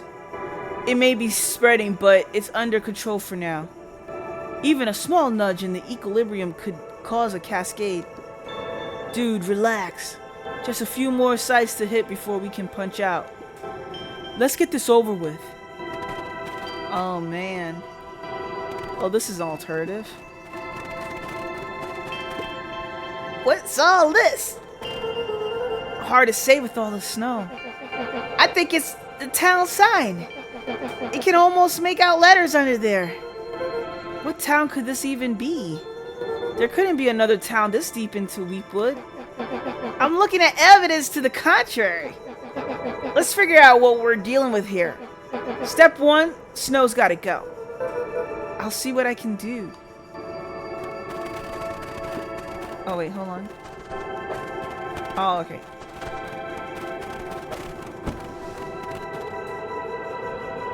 The boys stared in disbelief at the sign that now clearly read, "Welcome to Beacon Pines."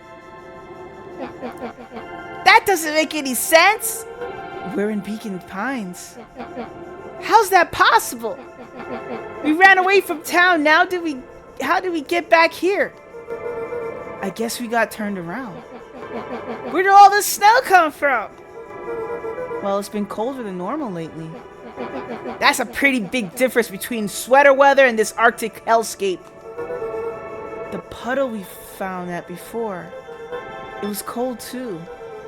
Maybe all of it leads to one source. You think it's related? What the hell is going on? We gotta get some answers. Let's keep moving.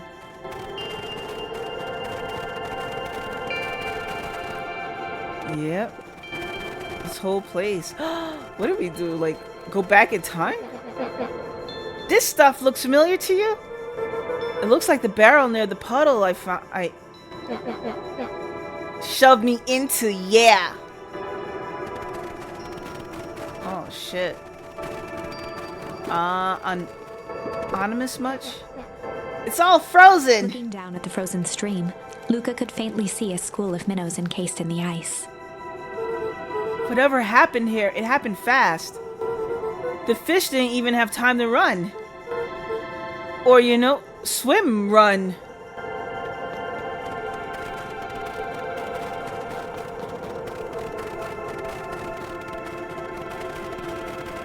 The crunching of footsteps trailing Luca went hush. He looked back to see Iggy's face twisted with confusion. Everyone's gone. What? There's nothing here but more snow. There must be an explanation for all this. We have to keep looking. You can look all you want. I quit. Iggy, we have to keep going. You don't get it, do you? This isn't one of your pathetic Hank Atomic stories. We aren't going to save the day. We aren't even going to save ourselves. My face is mangled. This town is destroyed. And everyone we've ever known is gone. We don't know that. You can't just quit. Do whatever you want. I'm done. Iggy, it's gonna be okay. Luca peered upward at the darkening sky. He let out a long, foggy breath. Faintly, Iggy began to cry. Seeing Iggy in such a pathetic state gave Luca a sense of compassion and more than a little guilt. It is pretty late, I think. Probably not a great idea to stumble around in the dark anyway. Luca allowed himself to collapse next to Iggy. Let's just rest for a bit. The boys huddled together for warmth and comfort. If not for exhaustion, their minds would be racing, trying to make sense of the events of the day. As it was, all they had energy for was to sit in silence, numb.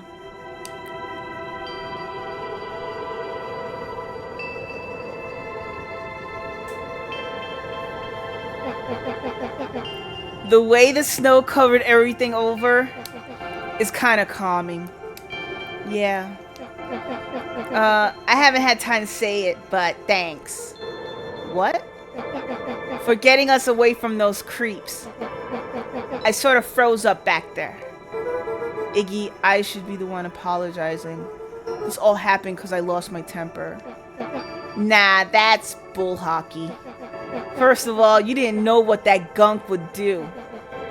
You didn't, right? Of course not. And second, stop with this baloney about losing your temper. But I did lose my temper. Iggy motioned sarcastically to his half-deformed face. Obviously. But that's exactly what you should have done. Huh? I was being a horse's ass. You were supposed to be a horse's ass in response. That's how it works. Iggy, I'm having a hard time following. You wanted me to fight you? Of course. Geez, you goody-goody types take forever to understand this very basic point. Why would you go around saying cruel things trying to get into fights? Iggy shrugged. It's something to do. You're an asshole because you're bored? Sometimes I feel empty. You wouldn't understand. You and Rolla are always having a blast together. Laughing and calling that dinky little treehouse missing control. Iggy now wept openly. Perfect little Luca Van Horn. With his perfect little life. My life is not perfect. Everybody in town likes you. Not everybody. Hell, that new girl hasn't even unpacked yet, and even she already likes you. You have Tish. He wiped his nose with a sleeve. I love Tish. Tish is great. But she ain't exactly the world's greatest conversationalist, you know. Luca gave a warm chuckle. I get that impression. Iggy cleared his throat as he wiped his eyes. It must be raining out here. Definitely. Iggy arched into a wide yawn. We should probably try to get some sleep. Yeah. Let's lay low for now. Tomorrow we will get to the bottom of all of this. Luca's eyelids began to slowly drift shut. Oh no, y'all gonna freeze to death. Luca? Yeah? I always did want to see that the inside of your dinky little treehouse. What'd you think? Not bad. I'll give you the full tour when we get back. You know what? Huh? That's all Luca could whisper before succumbing to sleep. Iggy snuggled in some more.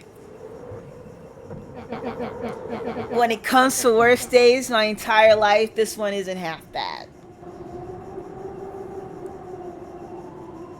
The house smelled of warm bread. Luca was playing with toy blocks on the living room rug. He looked up to see his parents on the couch. His mother held his father's head in her lap. She idly stroked his hair while humming a song. A voice behind Luca spoke. "This is how you remember them, huh?" Luca turned to see his own face. The doppelganger from his dreams, still clad in a yellow hazmat suit, still carrying a look of disdain behind empty eyes. Aww, look at this perfectly cozy scene. You know it wasn't really like this. The figure picked up a toy block and inspected it. It's amazing the facades that one can build given the right materials. Not that I blame us. These are a child's memories, all warm and fuzzy. You don't remember, do you? Lucas snatched the block from the figure's yellow-gloved hand. Remember what? The doppelganger pointed to the couch. The last day we saw him alive. The day he chose to abandon us. Luca turned to look at his father, still lounging on the couch. That's not true. He didn't abandon us. The doppelganger waved his hand dismissively. Everything is true here. It's just a matter of what we choose to see. Well, let me show you. The world flickered and pulsed. Luca was sitting next to his bed, listening to his heartbeat with one of his dad's stethoscopes. The doppelganger limped into the room. Now, we both know that's not how this went. He grabbed Luca's hand and guided the stethoscope to the floor. Luca heard muffled shouting, brought close by the stethoscope. It was his parents, fighting. Do you remember what we did next? Luca gave a slow nod and crept down the hall to peek through the banister. He could see the outline of his mother at the bottom of the stairs. Damn it, Walt. We can't afford to get involved in this. She was scared. His father stepped forward. What am I supposed to do? Just watch? There's a sickness in this town, and we both know who's behind it. I swore an oath to help people. I won't turn my back on them. Luca's mother grabbed Walt. She was crying, pleading. I can't lose you. Walt calmly removed Eleanor's hand from his shoulder. What's right is right, and what's wrong is wrong. I could never live with myself if I let Sharper get away with this. Eleanor raised her voice. Spare me your bullshit platitudes. What about our son? Luca flinched, dropping the stethoscope down the stairs. Walt turned with a panicked smile. Luca, is that you, buddy? With tears in his eyes, Luca descended the stairs. Mom? Dad? What's going on? Walt dropped to a knee to meet Luca eye to eye. Nothing, buckaroo. Your mom and I just got a little overexcited is all. Luca placed the stethoscope against his father's chest. His heart was racing. It sounded like you were going somewhere? Walt gently removed the device from Luca's ears. Listen to me, Luca. I have some business to take care of. I'll be back in time to tuck you in. Luca hugged his father tightly. Promise? Walt stood up and walked to the door. He glanced over his shoulder. I promise. With a wink and a grin, he put on his hat and strode out into the evening sun. A figure approached soundlessly from the foggy snowfall.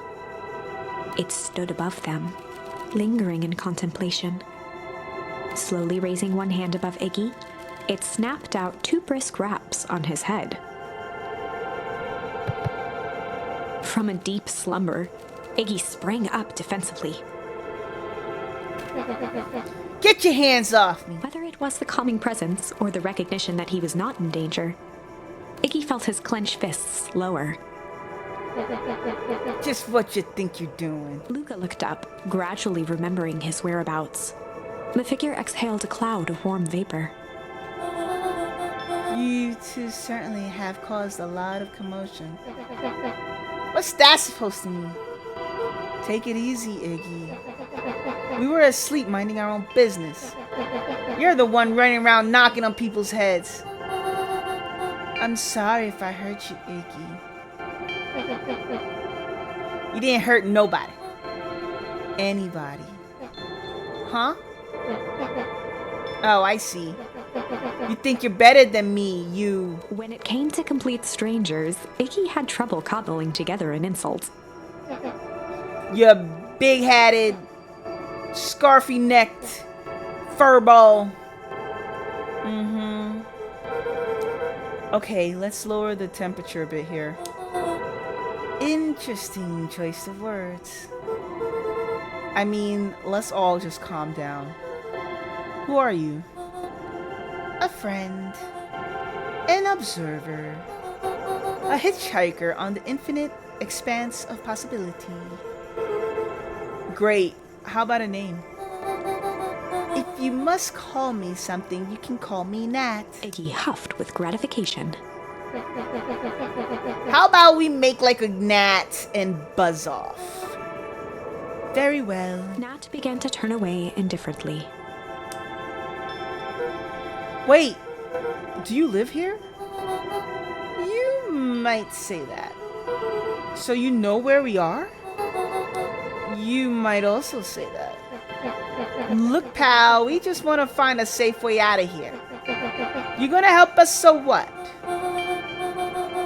Before knowing how to leave, one must know where they are. Alright, that does it. Luca, I don't know about you, but I'm getting out of here one way or another. Iggy turned sharply and began to stomp off. Enough with the riddles. Iggy, wait up. Realizing he'd worn their patience then, Nat relented. Very well, I suppose this isn't the time for metaphors.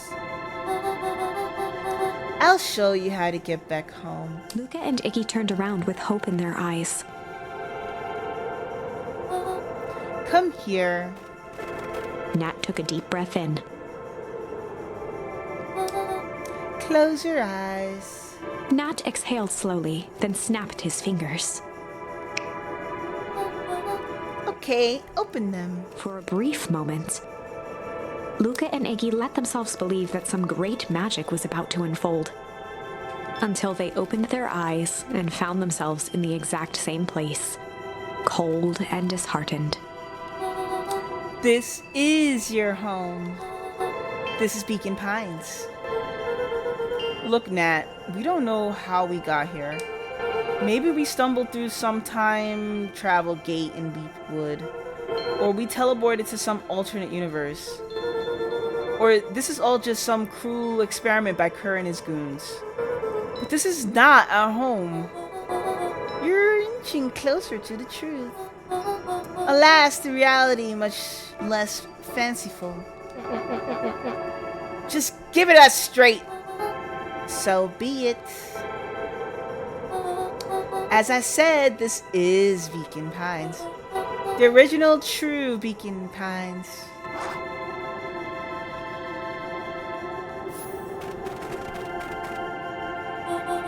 You both grew up here, but the town you've called your home for the past several years is a replica. A replica achievable of engineering, to be fair, but a replica nonetheless. That's impossible. It's too much work. You'll need a whole town to replicate a whole town. Indeed. To pull off such a feat would require immense labor power. That which would be moved would be moved. That which could not would require precise duplication. We would have noticed. Someone would have noticed. You'd think so, unless the auditing was impeccable. A mind-numbing attention to detail. As for the innumerable trivialities which complete the trapezy. Well, you can leave that to this miraculous thing we call a brain. It has a real aversion to discontinuity, a revulsion even. The brain has a wonderful way of smoothing out the rough edges, keeping us sane. Voice actor, where are you? Luca and Iggy looked around uncomfortably. So you're saying that someone made an entire new town to move us all and no one noticed?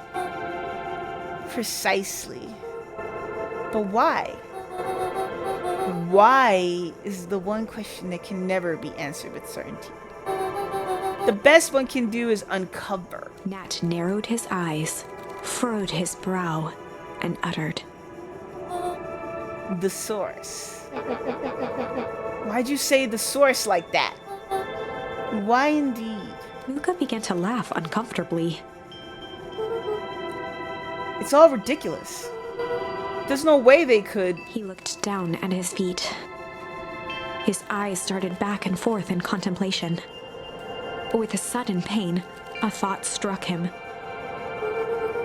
If this really is home, He sprinted off into the pale distance. As Iggy turned to follow, Nat called out, Iggy, it's not too late to turn back. Simply head west through Weepwood.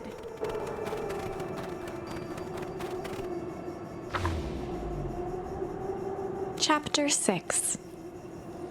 The Source. Oh, Nat interesting. expressed his sympathy with a shrug and sauntered off as unassumingly as he'd arrived. He'd given Luca and Iggy what they needed, and nothing more. As Luca sprinted across the snow, the events of the past few days became clearer, pieces to a larger puzzle. Rollo said he was underground somewhere, captured. Mr. Kerr tried to cover it up with lies. The clipboards were hell-bent on capturing Iggy. It all seemed to point to Perennial Harvest. But right now, there was one thing that Luca needed to know.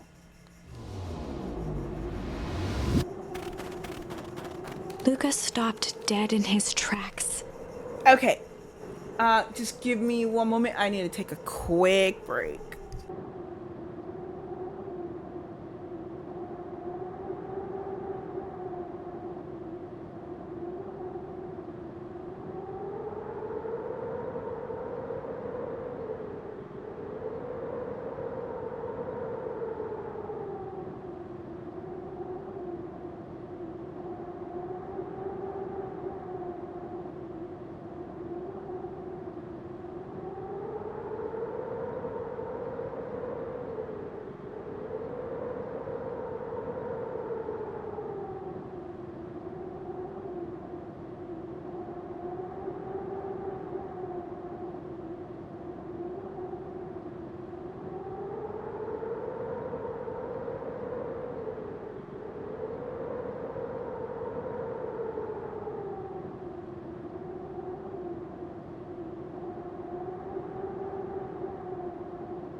Okay, I'm back.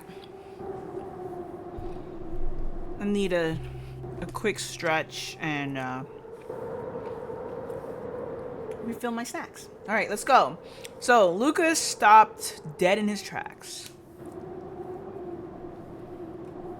The tree was gone, uprooted and moved, leaving a raw gash in the earth. He dropped to his knees and dug wildly at the cold snow. Mission control. His numb hands hit something his hard. A His headstone. mom. His dad's grave. A dry whisper escaped Lucas' lips. You're here. All this time, I thought I was visiting you. But you've been here, alone in the snow. Dad, I'm so sorry. They ruined your favorite spot in the world. Our favorite spot in the world. Dad, what do I do? There was no reply, just snow-covered silence. Why'd you give me the slip like that? What if I couldn't find you, you jerk? Iggy finally noticed the tears welling in Lucas' eyes and the snow-covered grave.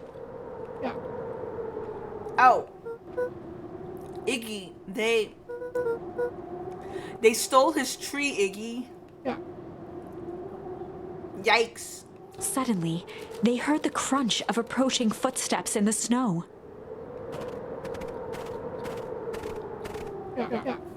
We gotta hide.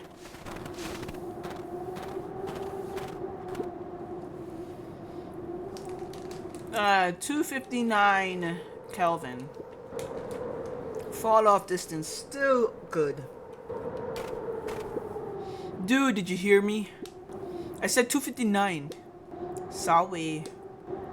You ever think about what we did here? We saved a whole town of people. Doesn't feel like it sometimes. What about everything we left behind? That's the grave of someone with a family. The people who love them will never know the truth. The truth is overrated. He bent down to scoop up a snowball and lobbed it playfully. Hey! Don't be such a downer, dude. We took this job to change the world. Yeah. Come on.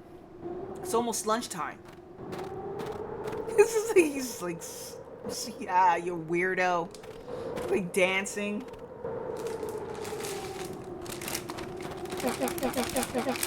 Here, I thought I was the jerk. These dunguses are out of here literally dancing on graves. Lucas stuttered through heaving sobs. I thought I was visiting him. I thought he was with me. Not gonna lie, that's a bad break. Here's some advice. Iggy gave Luca a solid smack on the back of his head. Hey! Who's any of this helping? What? Sitting here in the snow crying like some pushover? Who you helping? Iggy, look what they did. They lied to everyone. Blah, blah, blah. Luca Van Horn, you're a lot of things, but you ain't no pushover. What did I tell you before? When some jerk comes at you, acting like a horse's ass, I stand up for myself. Hell yeah! Kerr and his merry little band of clipboards pulled off this switcheroo for a reason, right? Nat mentioned something about a source. Luca wiped his eyes with a sleeve. Whatever is at the source must be awfully valuable to the perennial harvest. Sure, it would be a shame if something unfortunate were to happen to their precious source, wouldn't it? What do you have in mind? If it's small enough to steal, we snatch it. If it's too big to snatch it, we smash it. And what if it's too big to smash? Iggy flashed a mischievous smile and cracked his knuckles. I'm always up for a challenge. I'm gonna make this right, Dad. I promise. Let's do this. Locate the source. This is an interesting twist to the story.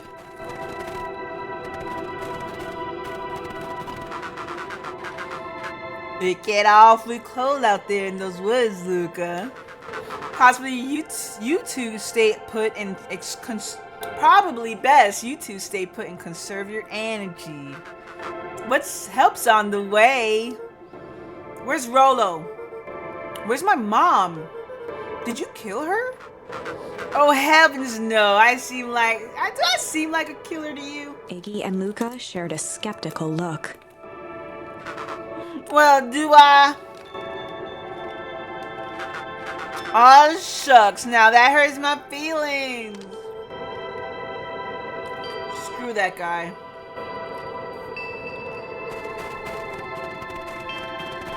Crunchy ASMR.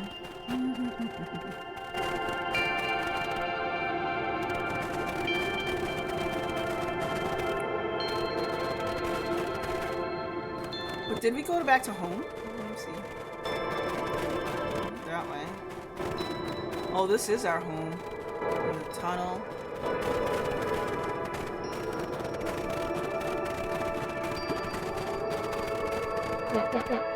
Wait a minute. If this is the original town, then that means... Iggy darted behind a large pine and began digging furiously. He emerged holding a shoebox with a crude skull painted on its lid. What's that? Long story.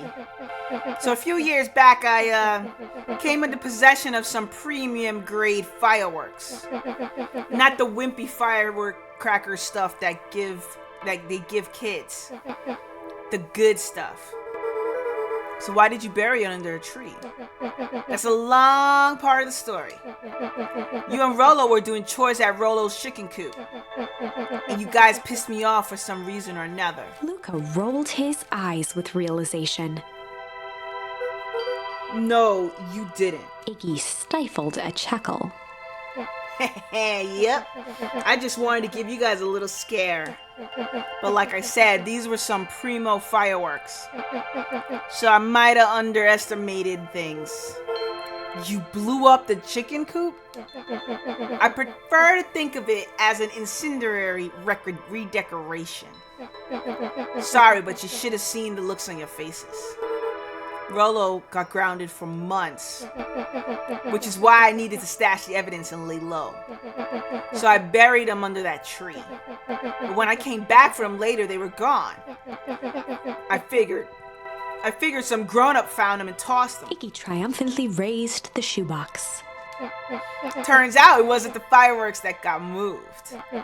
It was us. Unbelievable. Okay. What's this? Do you think this is a game? Newsflash, boyo. You're not a hero. You're a little brat who's in the way over his head. A hero, just someone who refuses to give up. Comics these days are rotting children's brains. Everyone thinks they're a spaceman superhero. I was always partial to Hank Atomic myself. Is that so? Do you really think you have a chance against us? You have no idea how powerful we are. Prepare for blast off, loser. The fencing glistened, each chain link encapsulated with a translucent layer of ice. Looks like stuff they put up around Weepwood. The stuff the stuff who put up? I don't know. Okay. Okay. Wait, what are we doing here? What are we blowing up? Oh shit.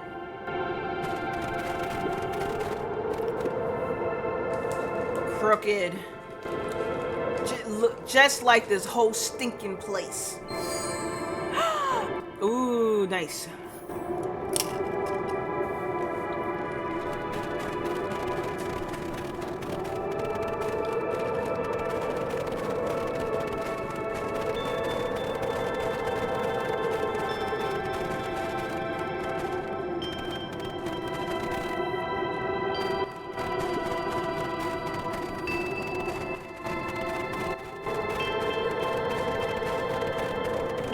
Nothing here. Alright, well, let's check this thing out.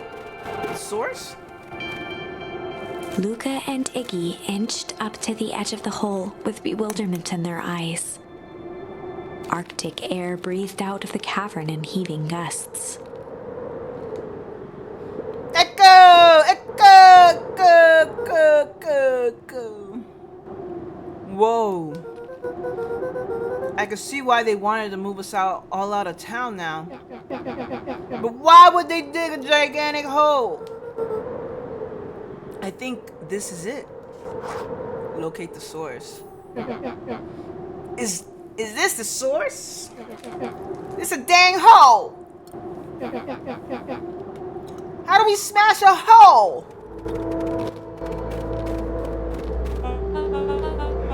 Oh, it's much more than that, my annoying little friend.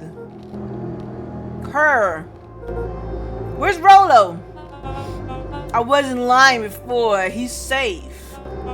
Well, safer than you two, at least. Drat, it's cold. You just had to drag me all the way out here, didn't you? Mr. Kerr gazed down the abyss in contemplation. It really is something, isn't it? What did you do to our town? What's all of this? Well, that's a doozy of a question.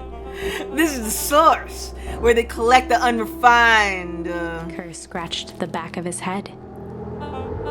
Honestly, boys, I don't understand any of this well enough to explain it. Fact of the matter is, I'm not paid to know. What you mean you don't know? Ain't you in charge? Oh heavens no, my role is merely to flash a winning smile and manage various complications. Complications like us? You are a smart boy! His face contorted into a saccharine grin. It really is nothing personal. Some people are destined to strive for greatness, and others are simply obstacles along the way. Seems like you were destined to be a creepy lackey. The point is that we all play our part in life. Mine just happened to be a lead in the role of a lifetime. And you happen to be extras, ready for curtain call. We aren't giving up without a fight. Your smile's not gonna be so winning after we done with you. Now, boys, there's no need for melodrama. It makes even a professional such as myself embarrassed for you. Let's change the mood a bit. Kerr snapped his fingers. Scene change! There, that's better. Deal with them. Iggy turned to Luca with a sly glance. Why are you smirking? Because I have a box full of fireworks and you don't. Iggy waved the box into the air, threatening to drop it down the hole. Stop! Let's not do something Let's not do something regrettable. Joke's on you. Regret is one of my specialties. Out of curiosity, what would happen if I threw these in your precious hole? Nothing at all. You're a terrible liar. I'll have you know, I'm an exceptional liar.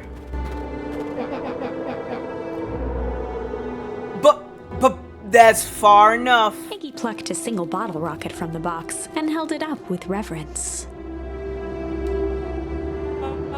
Stop, you fool! Call off your goons. After a long pause, Mr. Kerr flung up his hand with frustration. Very well. You all can't head back for the night. It's been a long day. I'll handle these two from here. Mr. Kerr sighed into the frigid air. It's just us now, Iggy. You can put that down.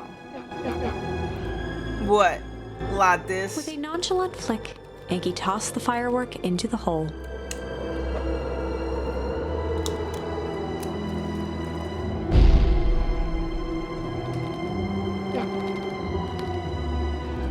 Ooh. Whoa. With a growl, Kerr leapt at Iggy, crashing through Luca. Iggy tried to twist away, but in the struggle they both tumbled over the side. Luca dove forward, bracing Iggy's hand just before it slipped. His grip was made precarious by the cold, wet snow. He could see Kerr further down, clinging to Iggy's coat. You reckless child, what have you done? Luca, listen to me. Hold on tight, use the walkie-talkie to call him back. What channel do I use? It doesn't make a damn difference, they're always listening. If you do that, the clipboards just will haul us up and snag us both. The only way you get out of this is if Kerr's out of the picture. Just let go and save yourself. If he lets go, we both die. I don't want to die, but seeing the look on your face almost makes it worth it. Mr. Kerr, you've had a long life. Why don't you actually do something selfless and just let go? Mr. Kerr gasped with insult. Long life! I'll have you know I can still play 25! You should have heard me sing the part of Phileas Young. With a wild look in his eye, Mr. Kerr began to hum a proud melody. Oh, the dum dum! Bumpity dum dum! Wow, can you believe this guy? Luca's hand began to cramp. His voice began to crack.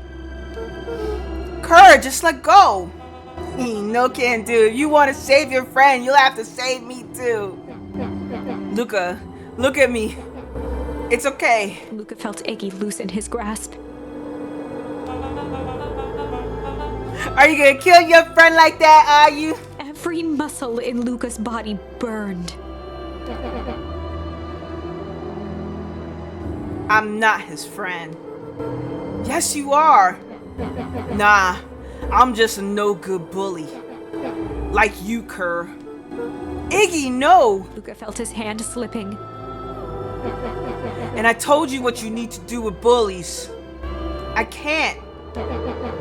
It's your only way out of this mess. 2 birds with 1 stone. It makes sense for us to fall together. Wackadoos travel in packs. A calm settled over Iggy's face. Luca, let me do this. Iggy's voice was colder than the bitter air billowing from the chasm. Let me do the right thing for once. Ooh. Luca had no choice but to. Ooh, refuse or accept. Ooh. Let's go refuse. Luca had no choice but to refuse Iggy's request. He tightened his grip and reached for the walkie-talkie in his pocket. A wild delight crept onto Mr. Kerr's face. That's a good lad. Now, radio for help. Iggy begged Luca with his eyes one last time, but Luca pressed the button and called out. We need help. Mr. Kerr is in danger. It wasn't long before they were once again surrounded by clipboards. Mr. Kerr sighed with relieved frustration. There you are. You really are a worthless lot, aren't you? Mirror, now. A clipboard Clipboard dutifully produced an ornate ivory hand mirror, and Mr. Kerr began preening his tousled hair. Ah, that's better. Mr. Van Horn, I applaud your sharp thinking under duress. I'll put in a good word for you with the founder. Take them away. A swarm of hands overpowered Luca.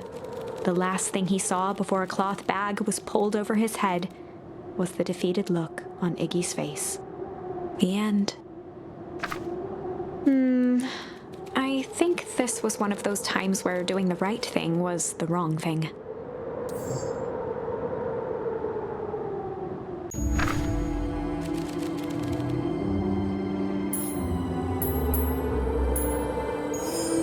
Luca had no choice but to accept Iggy's request.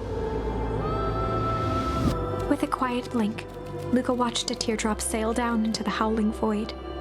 As his fingers slowly gave up, he met eyes with Iggy.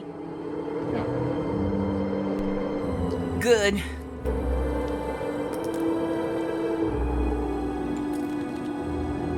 The two silhouettes were swallowed by darkness.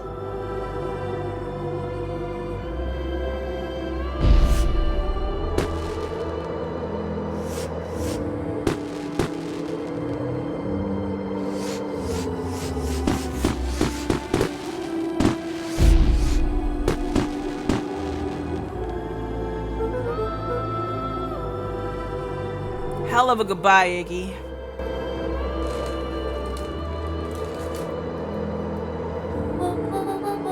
Luca, you should really step back.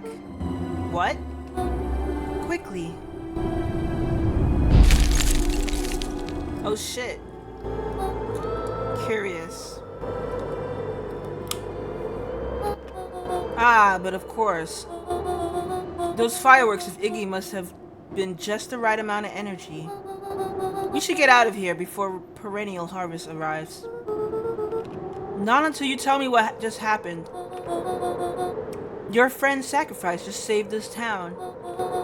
For a little while, anyway. How?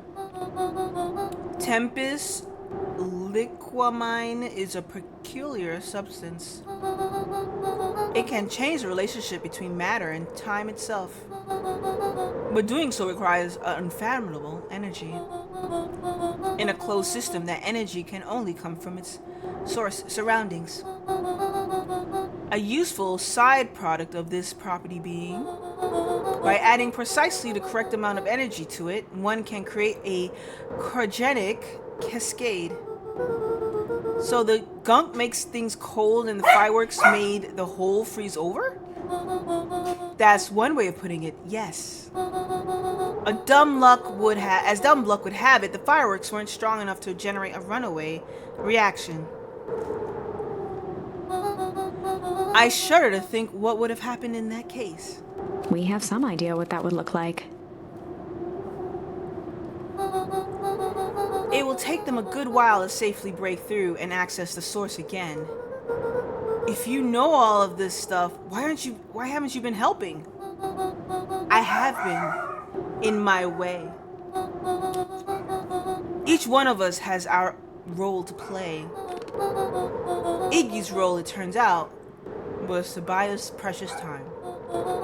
Mine has been to observe and wait. Wait for what?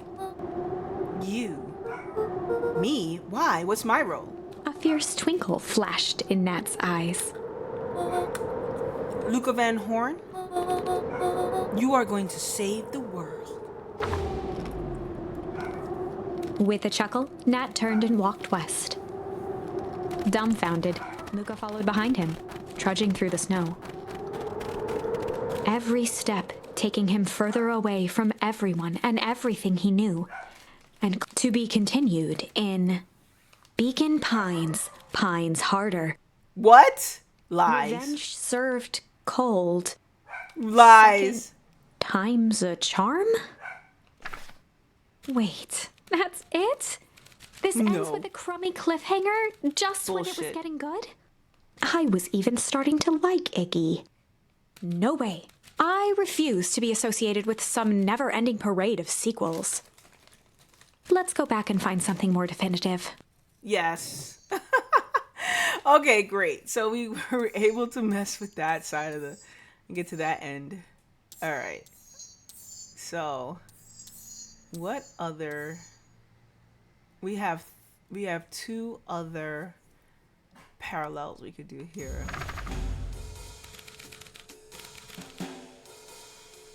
They'd run the classic good cop.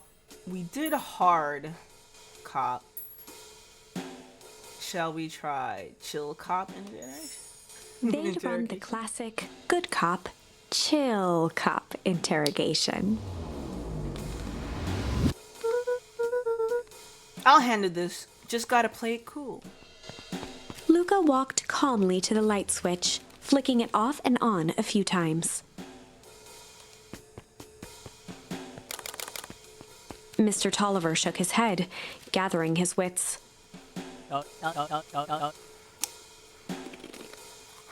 Golly, I sure got my bell rung. He looked over to find Luca, who returned a calming grin. Sorry, Mr. Tolliver. This was all a big mistake. Luca, what's going on here? Why'd you have me strapped down? No one's fault, really. Rollo just got a little startled. Oh, Rollo's here? Usually, when I'm tied down, it's just with your gran. Rollo and Beck emerged from hiding to give a timid wave. Well, all right. Mistakes happen. You kids give old Harem a good scare. Let's just get me out of these ropes and call it even. Luca glanced over to Rollo and Beck, who replied with skeptical looks.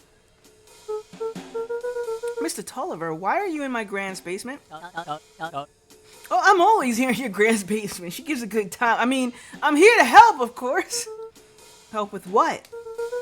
What's my gran up to? If you'll just cut me loose, I can show you. How do I know we can trust you? Mr. Tolliver exhaled with disappointment. Luca, have I ever done wrong with you? No.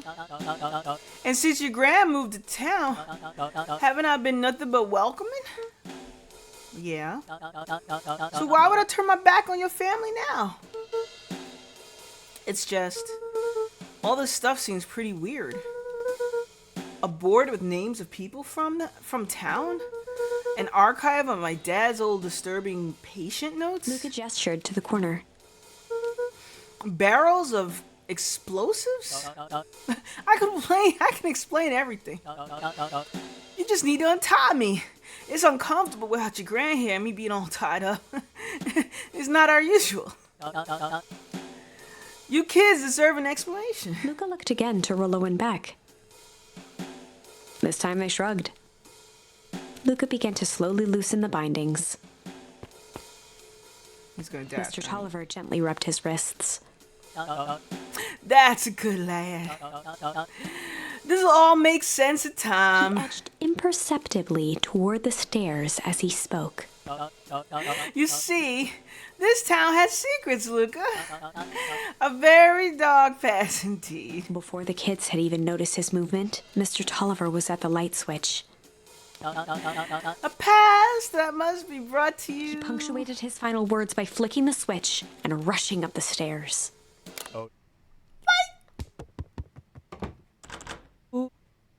Son of a... Beck darted to the wall and turned back on the lights. It was too late. Rollo confirmed what they all heard. He just locked us down here. Mr. Tolliver's muffled voice came from behind the door. I wasn't lying, you know. This is for your own good. You kids just keep tight down there. And let the adults handle They this. looked bewildered at each other. Play it cool, huh? Not now, Beck. They heard the staccato thump of quick steps exiting the house. The kids looked down in resignation. This isn't how it goes in Hank Atomic. For some reason, they'd always assumed it was up to them to save their town. Luca opened his mouth, hoping to conjure some magical words to make this right. Only a hollow croak escaped. The end. Oh no, another end. I'm glad I'm finding all the possible endings. Well, we certainly aren't going to find a grand resolution to our tale locked in a basement. Back to the drawing board.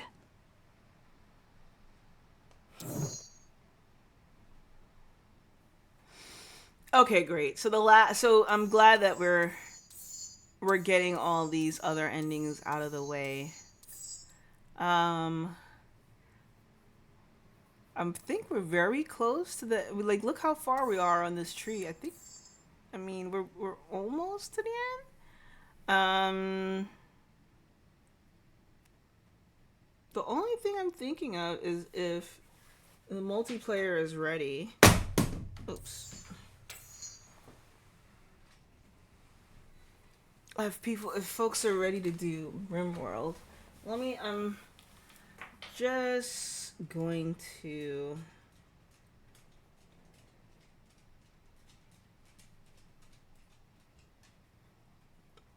just follow up with folks and see if they're ready.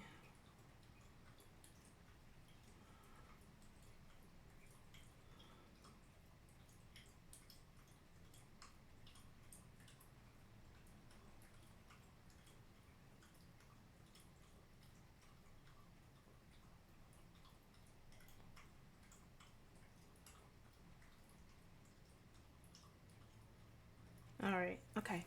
So let's keep going. Where are we up to? We are Sly. They'd run the classic good cop, sly cop. They'd run the classic good cop, sly cop interrogation. Luca and Rollo ducked behind a barrel, leaving Beck to her task. With a few crisp snaps, she roused Mr. Tolliver. Huh? What's going on here? You're that Moed Will girl. Please call me back. Sorry about all this. Mr. Tolliver looked down and shifted a bit, testing his restraints. It seemed there's been a mix-up. You see, I'm down here for the same reason you are. Juniper sent you here?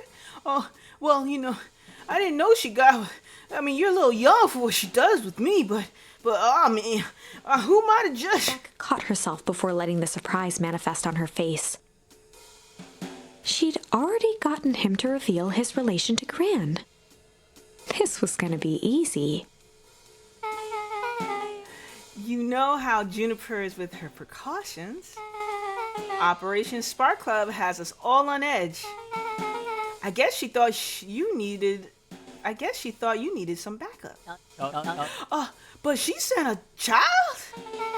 What better way to avoid prying eyes? Who would suspect the kid? I suppose that makes sense. Mr. Tolliver wriggled a bit in his restraints.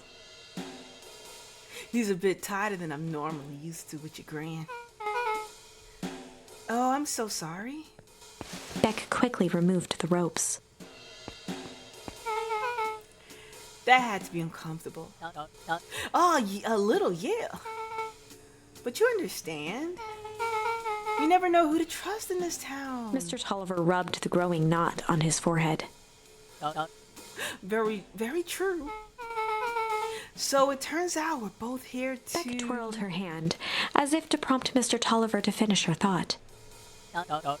Destroy the evidence. Beck shook her head and clicked her tongue. Yeah, the old gal is nothing if not thorough. Mr. Tolliver let out an amused huff in agreement. Yeah, she sure is. Can't blame her, though. She's a good mistress. I mean, she a great Gran. If anyone ever to find out that we're going to destroy the source, well, we both know how bad that might be. No one will know anything since I finished cleaning things up down here. Beck was on a roll now, playing Mr. Tolliver like a fiddle. You sure you can finish this up on your own? And Juniper trusted me for a reason. You can leave the rest to me. Oh, good. Good. There's one more loose end I'll go work on. Loose end? Oh, it's nothing really. The other day I had the radio on scan while restocking candy shelf. What did you know it? I interpreted an odd phrase in a perennial harvest transmission. Underground secrets. That's ominous. I think it might be a password, but Juniper dismissed it. Said it wasn't mission critical. What's the password for? We don't know. So we have a password and nowhere to put it.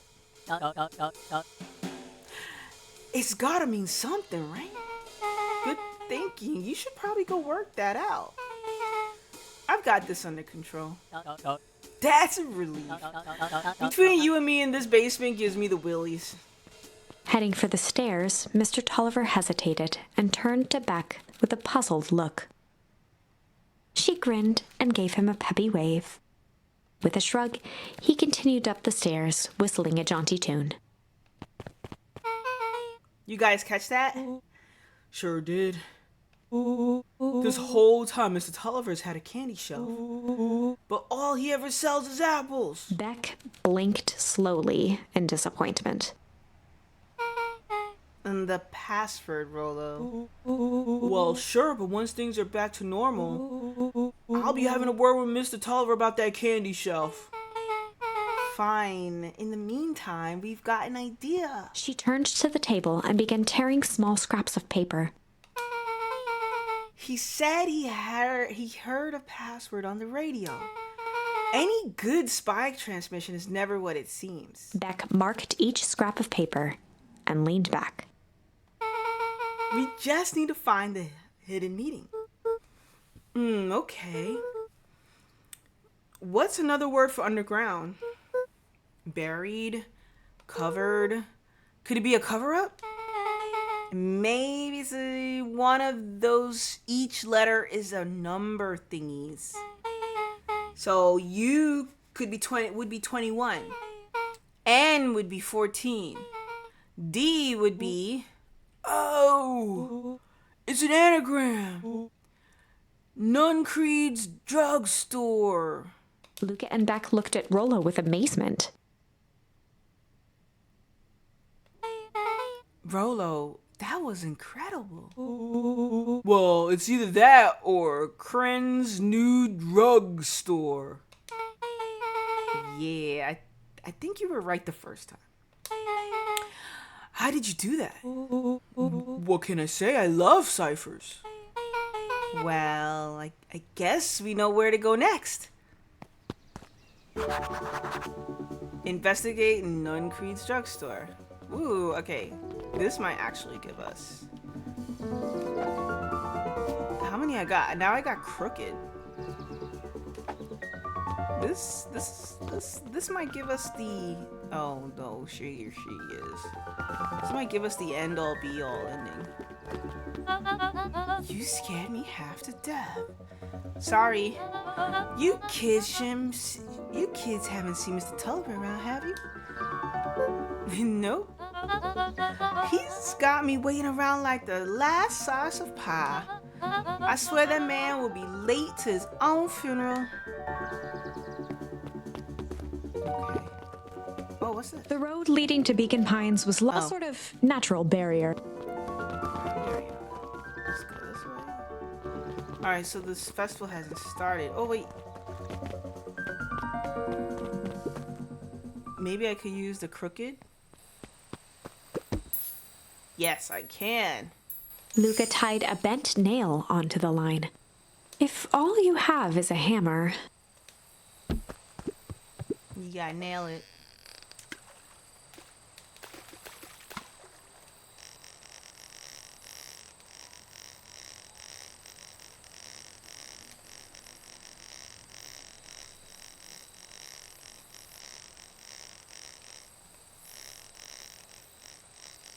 Come on. What's this? It's a photo of you and Uncle Joseph. Let me see that. Oh, look at those two young fools. How did it end up at the bottom of the pond? Who can say? Some things are just hard to explain. I miss Uncle Joseph. How come he doesn't come fishing with us anymore? He's busy with his new job at Valentine's. What's a new job got to do with him fishing with us? It's complicated. Like I said, some things are hard to explain. Wait, hold on. So... Oh, I can't look at it?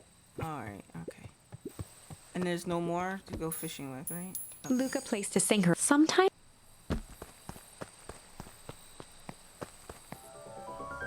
Alright. Oh, what was our objective? Investigate the drugstore. Okay, let's go. Oh wait, let me lean. Can I lean? Hold on. Lean, yeah. Too bad the characters can't lean with me when I do it. Perennial harvest. You're late, Augustus. Sorry, sister. Was caught up with work. Work? You? I had a few more details to lock down for the festival.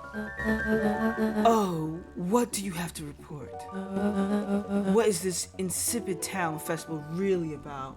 I think Gus looked around nervously. Mr. Kerr really does just want to do something good for the town. He's actually a pretty nice guy you should spend some time with him. I didn't pull strings installing you as mayor so that you could make friends. Your job is to help me find out what Kerr and Perennial Harvest's true intentions are with this town. We have a responsibility. This is our father's town. Was. Excuse me? This was our father's town. He's gone, Harris, and he isn't coming back. Father left us with nothing but problems. Mr. Kerr came here and offered to help us. We accepted that help. We didn't agree to them turning Father's warehouse into a toxic dumping ground. This is just a temporary arrangement. The glow can be seen from our damned backyard. They are dumping their nasty little secrets on us. When this all inevitably does go wrong, who do you think will be blamed? Harris's cry hung in the air. We have a new choice to make now, sister. This town is going to change whether we like it or not. Are we going to choose to be a part of that future? Or be forgotten in the past? It's a shame. Father named you Augustus, but you will always just be a Gus. Good night, Harris. I'll see you at breakfast tomorrow.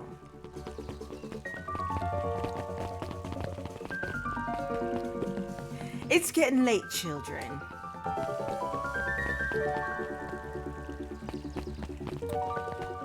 Okay.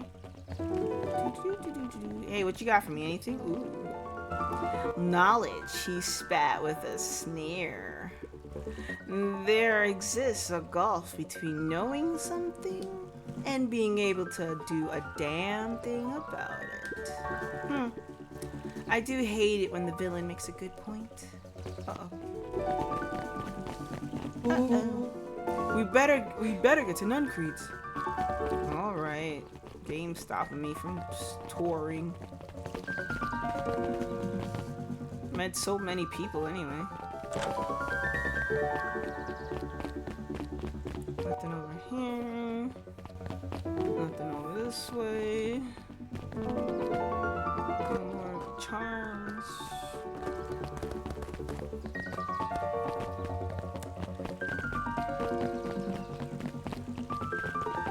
Charmed here. Charm there. Oh, I thought I broke the game there for a second. Alright, you. Solomon stood proudly at the entrance to the drugstore, holding a brown bag overflowing with black licorice. Hey, Solomon. We're looking for Mr. Nuncreed. Is he still in there? I'm afraid not. Then where'd you get the candy from?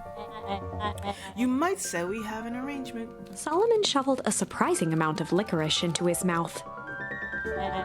Sometimes it's the small pleasures in life. Though we might not always have family to rely on. Licorice has never let me down.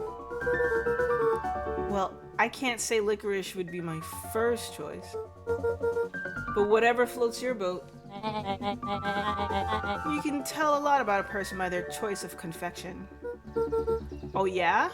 I guess. Like sour gums? I'm certain you do. I always wondered why Mr. Creed kept licorice in stock. You must eat enough of it to make it worthwhile. There are many ways to earn loyalty. For some, it's as easy as cold, hard cash.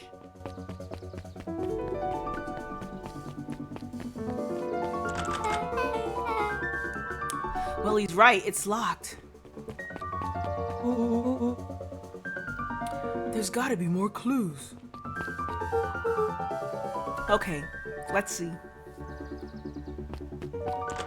Yeah, can we break it? No breaking windows? Ooh. Have I ever seen anyone actually use this thing? Besides, Mr. Nuncreed, no. Beck cupped her hands on the glass to peek inside. This is not a normal phone booth. It's like a blinky keypad. Why would there be a blinky keypad? Kren's nude rug store. I mean, underground secrets. The password. Beck flung open the door and they all squeezed in. Oh boy. Alright, let's see here. Luca cracked his knuckles and entered the letters into the keypad. Underground secrets. Sounds like that did something. Great. Now what? I guess we... The inside of the phone booth dropped loose from its shell. Without even the space to panic, they closed their eyes, held their breath, and accepted their fate. Suddenly, the chaotic descent slowed to an effortless landing. It was unclear where they ended up, but at least it was solid ground. The air was stagnant and smelled vaguely of chlorine. I knew it. You knew that there was a secret hub full of strange tubes under the phone booth? Of course I did. Didn't I say that? No. I definitely thought it. Luca, do you remember when I said how cool it would be if the transdimensional conduits from Hank Atomic Issue 12 were real? Rollo, at one point or another, you said that about every technology ever existed in Hank Atomic. That's why I'm such a good predictor. It looks like each of these has something written on them.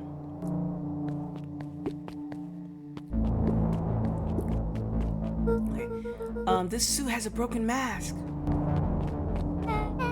So, have you found our mysterious warehouse keeper? We've at least found their hazmat suit. What if it walks like Nuncreed and talks like Nuncreed? Let's not jump to conclusions. Just saying. Alright, let's read this stuff. Perennial Harvest main office. That's where my mom works. What does she do? Science stuff. Is she involved in all of this?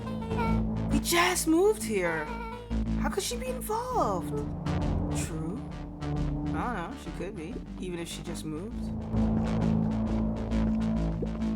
She could be the mastermind.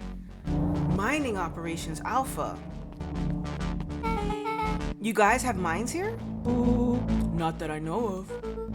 This town is all farms and fertilizer. in series of tubes. Paul always says you can only trust a miner up to the point when they hit gold. Not sure how that wisdom applies to this situation. That's the thing about Paul. You don't always realize what he means until it's too late. Valentine Fertilizer Warehouse. Isn't that where you almost got snatched? Yeah. Why would Perennial Harvest have a tube going to the old Valentine place? This is starting to feel like something big.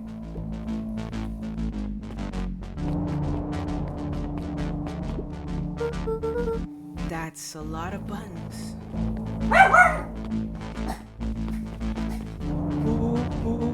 Stand aside, Earthlings. I've read enough Hank Atomic to know my way around sci-fi tech. Rollo's hands hovered over the field of blinking buttons. Eeny, meeny, miny. Rollo, what did you do? Nothing. I didn't even mow yet. What was that? Hide. Where? There's nothing but weird tubes down here. Just get back. Oh shit. Shit. Shit. Shit. Awesome. You all need to come with me now. We aren't going anywhere with you. Not until we get some answers. Mr. Underground Secrets. Oh, it's a serenade. I told him it was an absurd password. Hey, Serenade, where have you been and what's going on? Are y'all ready?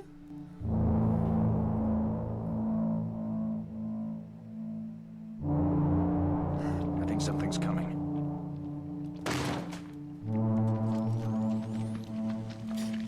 Is this the Boondocks with animals? What the fuck? Why did the kid on the far end look like Huey? Huey? This place is a death trap. Is there anywhere safe at all? I think. Oh, the that's unlikely. Boondocks. I know that cartoon. It was like furry Boondocks. Interesting. Interesting take on the graphics here. Nice. This is a cozy, cute and cozy mystery story game, visual novel, as you say. It's cute. Still a lot of voice. I wish it had more voice acting, so I didn't have to do one voice acting story to another, but it's cool. So Scooby-Doo and the Rugrats. Yes, Scooby-Doo and the Rugrats. Yeah, I was waiting to see when y'all was ready. I think Slug was hosting, so I was thinking like, is Slug available or no? I don't know, I haven't heard anything. You're alive? Wasn't feeling hot when I woke up? Well, I'm hoping you're feeling a little more better now. I mean, like I said, no hurry, because actually, I was trying to see if I could finish this game today. I started yesterday. No coffee! No way. How do you survive? How do you survive? No coffee, no life. But they love anything that makes them feel clever. They who? Make you Uber me coffee? Yeah, Uber you coffee over a plane. I'll airdrop you. Yes, it is. Airdrop you coffee. Nice, huge air balloon of coffee. They who? That's no matter. If I can keep you hidden until after the festival, I might be able to save your skins. I don't care about our we don't care about our skin. Well, hold on. I like my skin. It all stops now, Nuncreed. Joseph waited for a moment in silence. You sound just like him. Who? Walt. You don't get to talk about my dad. You know, your father and I were friends back before He gestured toward the strange tubes. all of this. That's a lie. It's true. I used to bounce you on my knee. What happened? Same thing that always happens. Reality, complications, laugh. We were a team, Walt and I. An idealistic doctor and a bright-eyed pharmacist. Both hell-bent on helping folks. So you were his sidekick? No. We were partners. Ooh. He helped the patients and I helped him. Whoa, total sidekick. Nuncreed let out a growl of a sigh. Luca, I need you to know this. I need someone to know this. One day, Sharper Valentine comes to us. Says he got an opportunity. He'd found something he didn't quite understand. And he was willing to pay us both handsomely to help him understand it. And my dad said no. Your father and I both believed in helping people. And the thing I would never get him to understand was, it's a lot easier to help others if you can help yourself now and then. Classic sidekick villain plotline. Walt loved being righteous almost more than he loved his family. He was worried about one thing though. No Rimworld tonight? Amanda, we're waiting. Serenade woke up late. So Serenade is still here, trying to dig up some coffee, I gather. Or maybe running to get coffee. And I'm waiting to hear back from Slug.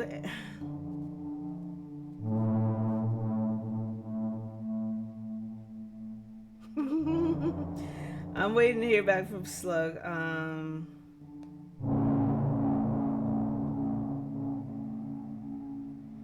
I don't see anything. I'm gonna message him again.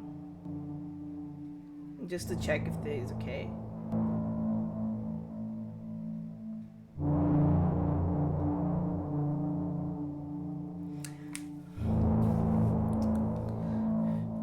He was wrong about one thing though. When he begged me not to take Valentine's offer, he said, Joseph, if a person says yes one time to Sharper Valentine, he'll make sure they keep on saying yes to him until the day he's dead and gone. He shook his head wistfully.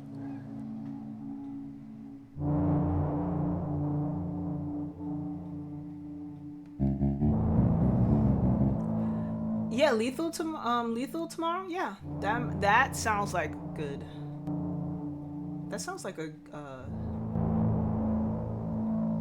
good possibility to happen. Yeah, you know, like yeah, lethal tomorrow.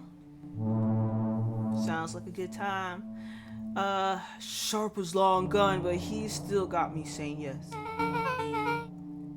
Is there a point to this sob story? Not really, no. Just an old man trying to delay what needs doing. Nuncreed took a menacing step towards the children. Tried to keep you safe. Try to keep you and Juniper out of this. That sweet, sweet granny of yours, Juniper. But you forced my hand. Luca began to laugh. What? You really don't know? My gran isn't out of this. She's been scheming right under your nose. Juniper? Seems like she's been planning on crashing the town's party. She's going to disrupt the festival? Why would she? The color drained from Nuncreed's face. How does she know? Apparently, she knows a lot of things. What? Let's just say this isn't the only underground lair we've busted into today. And honestly, hers is way cooler.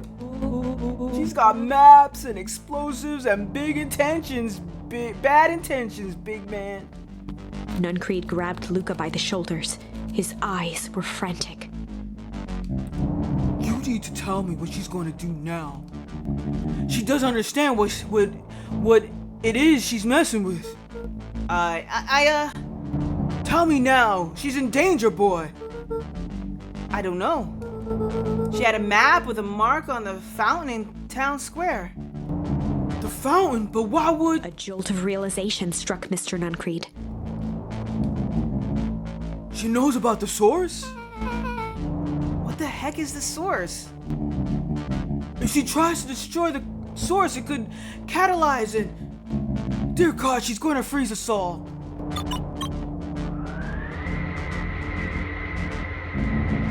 You all need to run. Run where? Away. As far away from this town as you can get. Head west and don't look back. Shit. Where? That did not go how I expected. So... We've totally following him, right? Totally.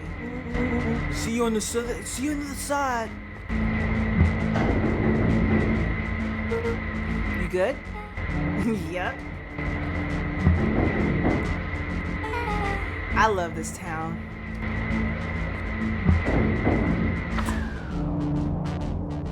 Chapter 8. The Cold, Hard Truth. Beck leapt up, allowing the suction to yank her into the dark. Dimness eclipsed around her like the shutter of a camera as she seemed to cover great distance in mere moments.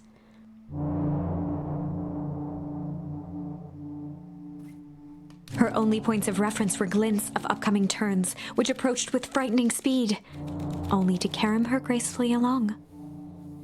She heard the tinny, distant echoes of Rollo's glee. Once she stopped fighting against it, the ride was impossibly smooth. Then, all of a sudden, as if minutes had passed in an instant, light blazed into view. A burst of wintry air snuffed across her face, and she was flung out into the cold. Oh, so we found out where the tunnel led.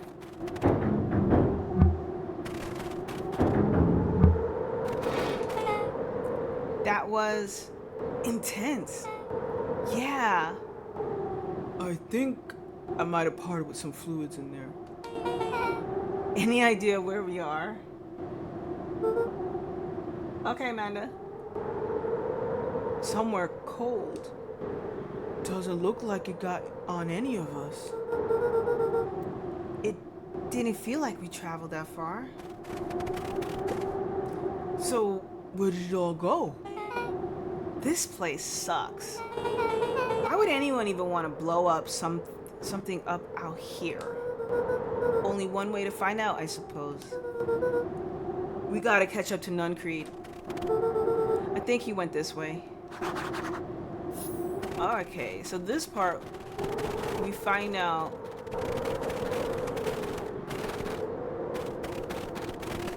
Alright, we can't go through. But yeah, so we know this is the old town. So we know that the town is frozen over. This looks familiar, yeah. Maybe we can clear off the snow. No time, Nuncreed's getting away. Oh shit, I can't even look. Oh, we can't even investigate? Alright. But we know that this is the old town, so.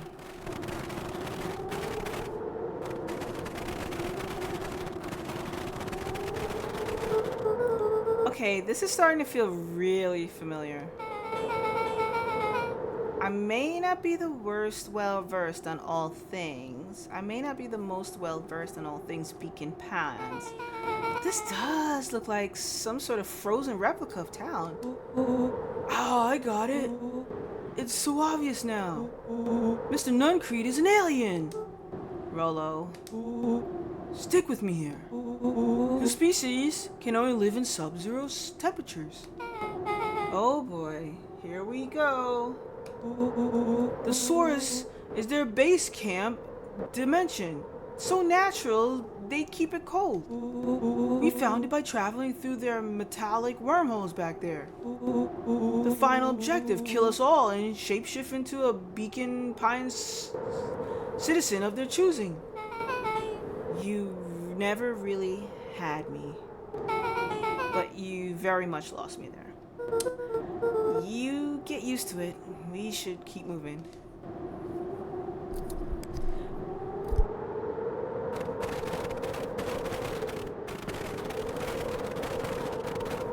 As they rounded the corner to the frozen town square, they spotted Mr. Nuncreed inching cautiously toward a pit at its center.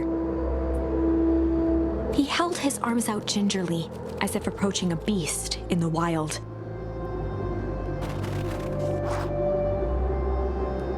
Upon closing the distance, Luca recognized what Nuncreed was after.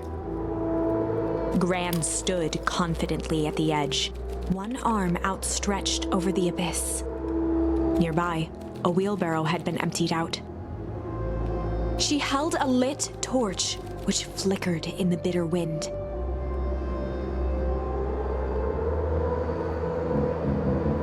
Juniper, I don't know what you think you're doing, but I assure you that's not going to solve anything. If you drop that, you've doomed this whole town. Oh, it wasn't me who doomed this town.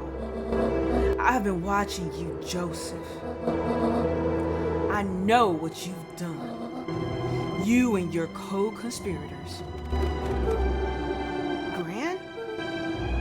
What's happening? Luca, you and your friends need to leave right this moment. Mr. Nuncreed turned back toward the kids, desperation in his eyes. Listen to your grandma, Luca. This is between me and Juniper. Rollo and Beck held steadfast in awe. Luca approached closer. Mr. Nuncreed spun back toward Gran, his voice growing louder. You got it all wrong, Juniper. Just hand over that torch. You don't understand what you're doing. How could I possibly trust you to do the right thing? Walt told me everything. He trusted you, and you betrayed that trust. Luca, did you know that this man's entire life is a lie? If it weren't for him, your father might still be alive. Mr. Nuncreed winced with anguish. His voice hardened. That's not true. They both now yelled, not to each other, but at fate itself, making their peace with long-held burdens. The wind howled with encouragement. Walt was like a brother to me. We just had different ideas on how to affect change. Very convenient that your way just happened to line your pockets. No, that's not fair. They menaced at each other, both catching their breath. The moment balanced on a knife's edge.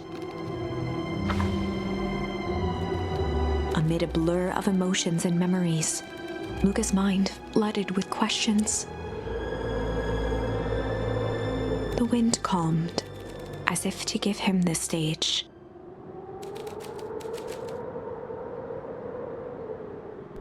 And illness, and in the stillness, he began to. Well, I want to get most of the ending. I'm just gonna go.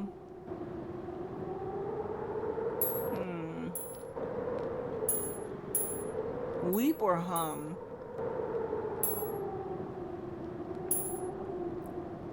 I'm gonna go hum, even though I want to go weep. And in the stillness, he began to hum. After the death of his father, Luca had trouble sleeping. Each night, his mother would sit at the foot of his bed and hum a gentle melody. It was the only thing that could calm his mind. The only thing that, however briefly, could make it all seem okay. That melody pervaded every memory Luca had of his mother. Shivering in the raw snow, he began to hum it out loud.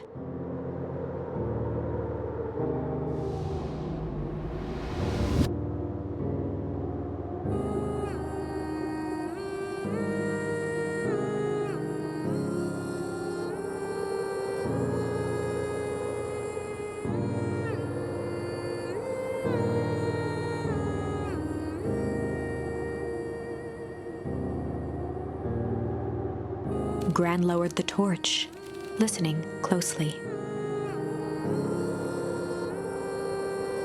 As recognition slowly set in, her heart sank.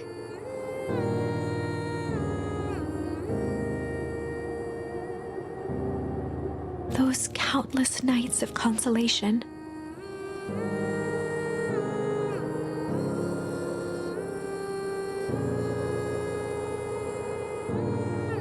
The incomparable loss they shared together.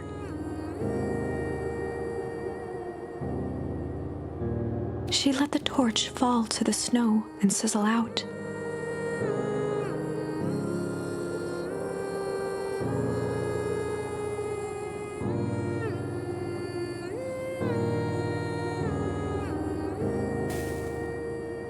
A few steps toward Luca was all she could bear before dropping to the snow herself.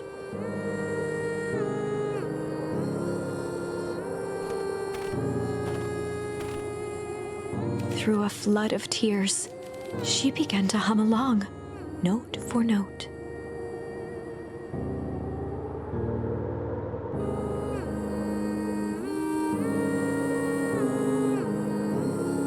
Luca lifted his head in astonishment. The last time he heard that melody was the last night he saw his mother. Wait, did she age? How do you know? I'm so sorry, my little buckaroo. Buckaroo? The only people who call me that are my mom and your mother. Luca blinked through blurry, watery eyes, trying to see more clearly. He could just make out the impression of a familiar face. He peered across the snowscape at the woman on her knees. Something about her was undeniably his mother. Only smaller, older, changed. Mom? That's right, buckaroo. Mom! Luca sprinted as fast as he could toward his mother. They held each other close, and the cold retreated from their bodies. Eleanor? I thought you were gone. You should have known I would never abandon my son. Eleanor looked down at Luca, tightening her embrace in an appeal for forgiveness. Oh. You're a smart man, Joseph. I thought you'd have pieced it together by now. You were exposed? Mom, I don't understand any of this. What happened to you? Where did you go? Why did you leave me? I never left you. I was always right there, right here, Luca. Why did you lie to me? It tore me up, Luca, but I did it to keep you safe. I thought that getting answers would help us both move on. But the more I discovered, the more I realized the dangers we were in. Until perennial harvest was stopped, it was better if everyone thought I was gone. You could have trusted me. These are bad people, Luca. They won't stop until they get what they want. And they don't care who gets hurt in the process. Then what do? We have to stop them. Joseph slumped into the cold, wet snow. They can't be stopped. This is too big. I tried beating them at their own game. I'm done fighting fire with fire. For the first time in a long time, her voice felt like her own again. No more lies. I see now there's a better way to stop perennial harvest. the cold, hard truth. Luca gazed down at Nuncreed with pity. He looked small. Joseph stared into the snow, as if searching it for answers. Come on, everyone. We've got a party to crash. Aw, I thought it was... Oh, man, I should have chose the other one. I wanted a different ending. I have to go back? You don't understand. He always wins. Chapter 9. Oh, man, we're making progress. The devil you know. 7 months ago, Oh, we're back in time? Eleanor Van Horn crept down the maze of sterile hallways under Perennial Harvest. She stopped in front of the large steel door marked Deep Engineering. No turning back now. She raised a trembling hand. The stolen keycard worked as promised, and the door buzzed open with mechanical efficiency. She was immediately hit with the smell of disinfectant. It was some sort of laboratory. In one corner was a desk covered in papers. Across the room stood a tall metal pod. She rushed to the desk and began shifting through the piles of papers. They were experiment reports on something called Tempus liquamen. There were dozens of them, every one stamped failed. Eleanor heard the sharp echo of footsteps approaching. She was out of time. Her eyes scanned the room, eventually landing on the strange pod. Muttering a curse under her breath, she dashed over and dove inside.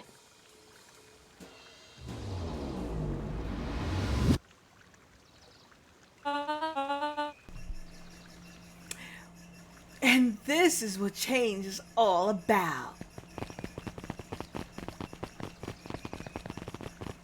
I'm grabbing the future by the scruff of the neck and making things happen. Change is a choice.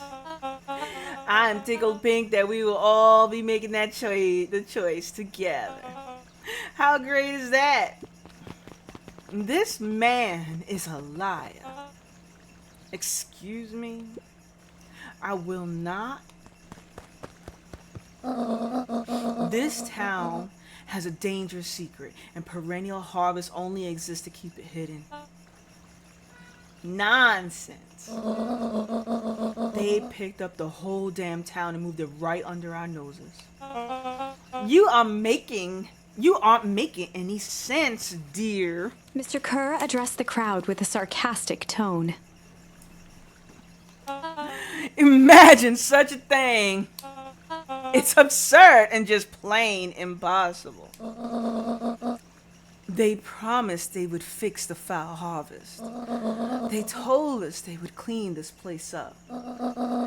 We just had to leave town for a few days. But while they had us evacuated, Mrs. Hofford, I'm afraid I'm gonna have to ask you to... You're afraid of a lot of things, aren't you? You sniveling little worm. This is growing tiresome. A little help, please? Don't you all see? This festival is a sham. An excuse to have the whole town gather in one place. They're planning something awful. I don't know what, but these people are wicked. Don't listen to her. She has absolutely no proof. I am the proof. I'm Eleanor Van Horn. Whispers filtered through the crowd. Well, aren't you just sneaky as the dickens?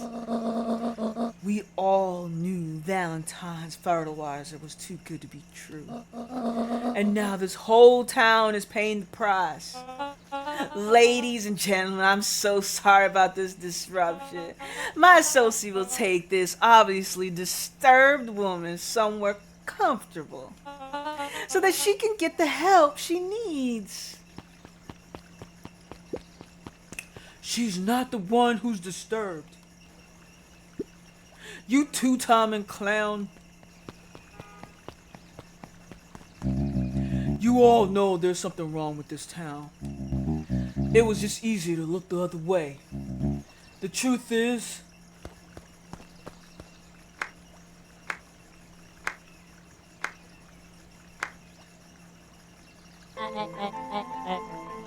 That's quite enough, Mr. Nuncreed. Torment dragged on Joseph Nuncreed's face.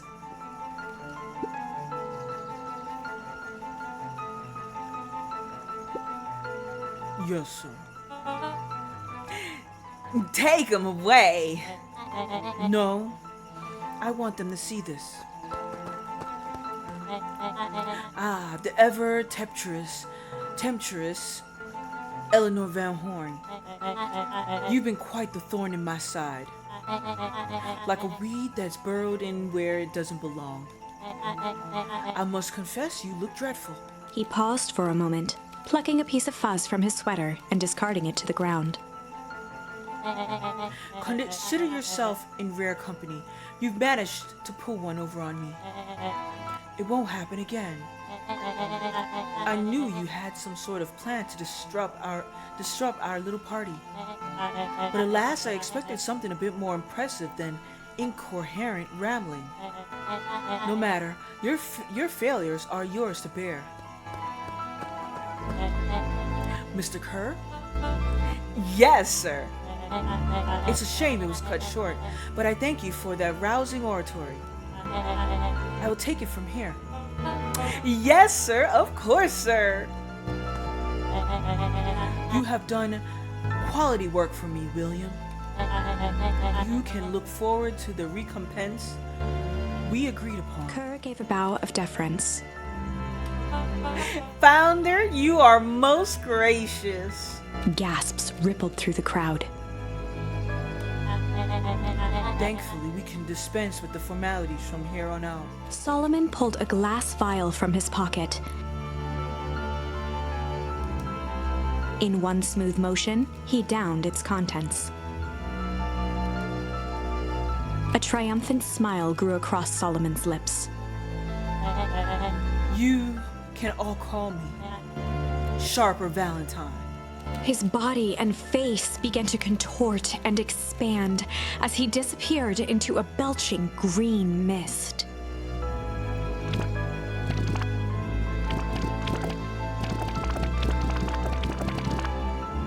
A hushed horror gripped the crowd. This is a story about change. What? No! Ah, you didn't see that coming. Good. Sharper examined his new hands. Well, this is quite the improvement. Everything looks so much smaller now. Eleanor was right about one thing. This festival was a ruse. I wanted you all to witness my glorious return with your own eyes. Why does everybody look so downtrodden? This is my celebration, people. Maybe it would help if we set the mood. Mr. Kerr, be a dear and reveal the sign.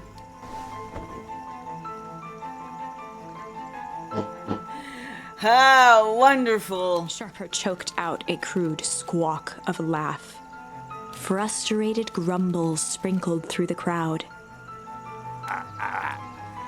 Sharper, you malicious bastard. Oh, Malice.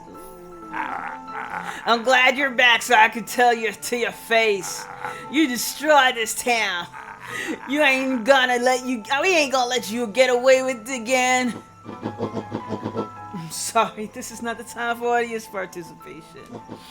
Some assistance, Mr. Kerr. William Kerr gave a subtle nod to the clipboards.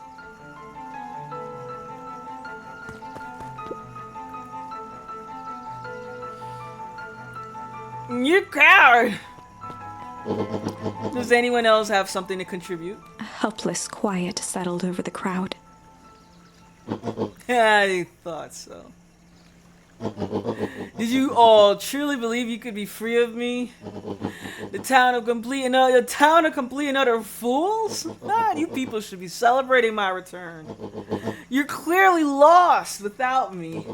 And that leads me nicely to my children. Daddy? I gave you both the greatest gift a parent can give. The opportunity to prove yourself in my absence. Squandered. To say I'm disappointed would be an understatement. But, silence, Augustus. An adult is speaking. I don't know which is worse, a son who's completely hopeless, or a daughter with such potential who inevitably lets me down. Harris, you failed me with admirable consistency. Thankfully, I was counting on it this time. Father, I have been wasting time, my dear. What have you accomplished? I was focused on cementing our legacy. Legacy? Who needs a legacy when you could live forever? But what about? It's alright, kiddo. I'm afraid you suffer from a complete lack of imagination. There's just no helping it. Now then, where is Joseph? You didn't take the opportunity to slip off, did you? Ah, there he is. Everyone should give him a hand. None of this would have been possible without Joseph. I think you said enough. Nonsense. The people deserve to know how helpful and loyal you've been. I only did what I did because you left me no choice. You always had a choice, Joseph. You were simply too weak to take it. No matter. Cheer up. You are about to be rich beyond your wildest dreams. You should follow Mr. Kerr's example. When I found him, he was in a sorrier state than any of you. An aging actor desperate to recapture his youth. He played his part, and soon he'll be able to play the leading man again. Forever. In fact, if he remains loyal, that goes for all of you. Well, those who haven't already fluttered away my goodwill. Beacon Pines is mine again, and I am willing to share its spoils in exchange for absolute loyalty. Are you saying William Kerr was never in charge of perennial harvest? Ha! You think that puffed up blatherskite could have accomplished all of this? Dawn, I suppose it's time for your big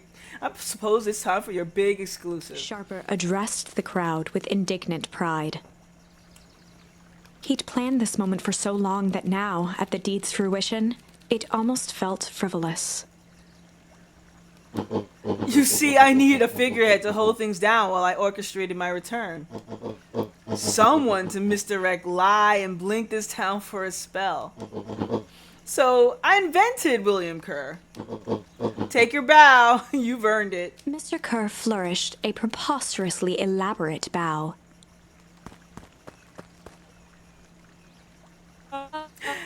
Patrick C. Montesquieu, Ethiopian, I can't pronounce that.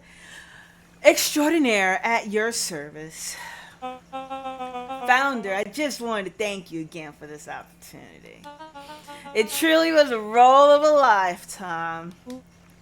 Wait, so this Bill Kerr was a Pat C the whole time? Now that your secret is out in the open, what's to stop this town from rising up against you? Oh, well, that's the delicious part. Fear. Thanks to our clipboards, I know what each and every person in this town fears most. And I will make those fears manifest for anyone who steps out of line. The choice is simple. I'm not afraid of you. Ah, the young hero. I've kept a keen eye on you, boy. You and your friends made a habit of disrupting my plans. What a pity if things would have gone a bit differently. You might have had your moment of triumph. But that's fate for you. You can't do this. Oh, but I can. I've won! Never underestimate what a great man can do given time. And now time is my plaything. Perhaps the most expensive thing I've ever bought. But well worth it. Ha! Sharper coughed up one final laugh and cracked his knuckles. Enough chit-chat. Let's get to work, shall we? And so, Sharper set about remaking the town in his own image. The fertilizer factory soon reopened for business. Sales rose steadily as more and more farmers across the countryside began to swear by its miraculous properties. Beacon Pines became famous. A secretive town that, for the right price, shared its gifts with all. Gifts that became more and more necessary in a world where winters grew longer and longer.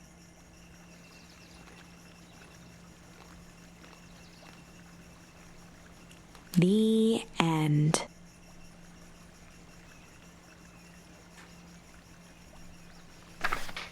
This is wrong, but things are becoming clearer now. Yes, it has. You can feel it, right? Yes. We can't let Sharper win. He might just be the key to this whole thing. Yep. Let's see. All right. So we wait. Was there one? There was one more. Malice. Okay, so there's two. All right, there's two paths here. We're gonna do another path over here. Before I start, I don't know if Serenade's still listening. I just got a hold of Slug. Slug just woke up. So we're still on for RimWorld. I'm gonna say, I'm gonna tell Slug, go ahead, catch, get their coffee, get breakfast, whatever y'all need to do. I mean, I took a nap, so I'm still up for RimWorld multiplayer tonight, and definitely we could do that. And including, I'm actually almost done with this game. I feel I'm close. I'm getting closer to longer pages.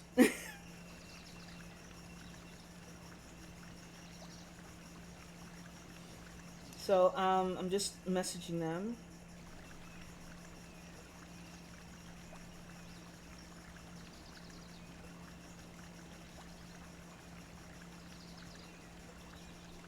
Okay. I mean, otherwise I would have broken this game up into another third part, but I feel I'm close. All right, let's try the Malice token, because if I did Weep, I think that would take us to the very end. I'm gonna go shower and hit the conveni. Yeah. You go hit that 7-Eleven. I'm waiting in DC. All right, no problem. Okay, so you're taking a shower and getting your coffee from the conveni, and Slug is waking up, probably taking a shower too. I'm gonna get breakfast. So, all right. Okay, so all right. I feel Weep is the end all. So I want to try Malice. Okay, so Luca paired up at Mr. Nuncreek Kind Eyes.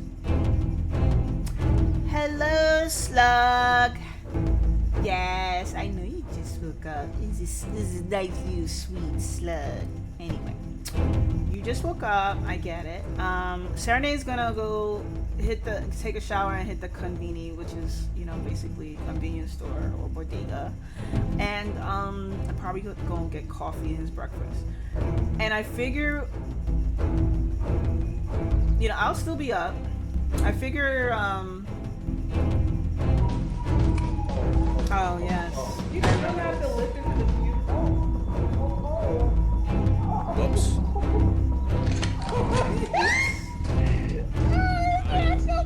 He's got a gun! I didn't do anything. I didn't do anything. Where's your proof? No? I don't have anything. I didn't do anything, but I don't have anything. he's smiling. No. All I got is a bomb. I don't have a gun. What makes you think I have a gun? Yeah, right? It's not a gun. It's a shotgun. You gotta be more specific, right? Oh my god! I love it. Just follow me straight. Yeah, well, we'll wait until somebody returns.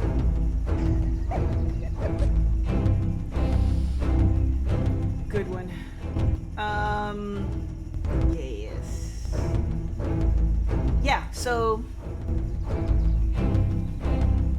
I'm innocent. Yeah, sure. Who was that screamed? Yeah, I don't know who was that. Maybe. Alright, okay, so back to the story. Luca peered up at Mr. Nuncreed, kind eyes formed a stern face. There was a deeper emotion hiding beneath it all. It was subtle, but Luca could sense something eating away at him. There was a lurking behind those eyes.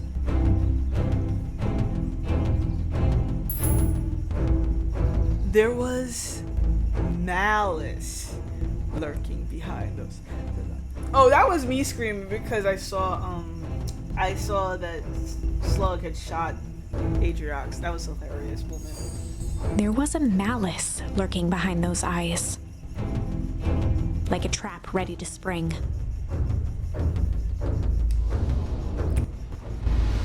Luca felt the weight of Nuncreed's hand on his shoulder. Something wasn't right. He didn't know why, but something was telling Luca to get out of there. I just wanted this to be all over. Of course, I'm sure we'll all work out soon enough. I should get going. I told Roxy I'd check for Rolo at the treehouse. Luca twisted free of Nuncreed's grasp. Of course. Luca, you know your dad and I were good friends back in the day. You can come to me with anything. Anything at all. I don't know, man. The last time I talked to you, you just stuffed me somewhere. You kidnapped me. Yeah, this story has many different twists and turns. Misfire, innocent. Why is it when somebody holds a gun, they're always innocent? I don't understand. Oh, man, I got this gun. I shot this person. I'm innocent. Okay, you like. It's so weird with you folks. Always having a gun, always claiming innocence.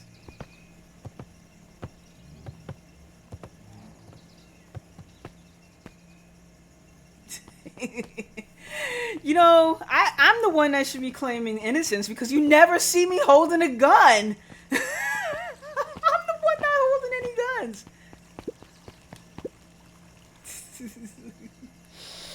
He looked down and muttered in a gruff voice, "Mama always told me my problems would look smaller once I grew up. But my problems always seem to grow right along with me. Heavens, I sense big trouble ahead." Alright, she's giving me psychic readings. Oh, what's up here? Are you still studying, lady? No, I can't talk to her. Break into Deli's house. She has no gun. Yep, no gun. Now, I didn't say I didn't have a bat. And I didn't say I didn't have bows and arrows.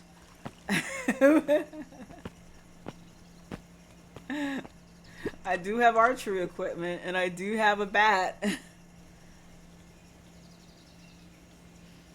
I guess Mrs.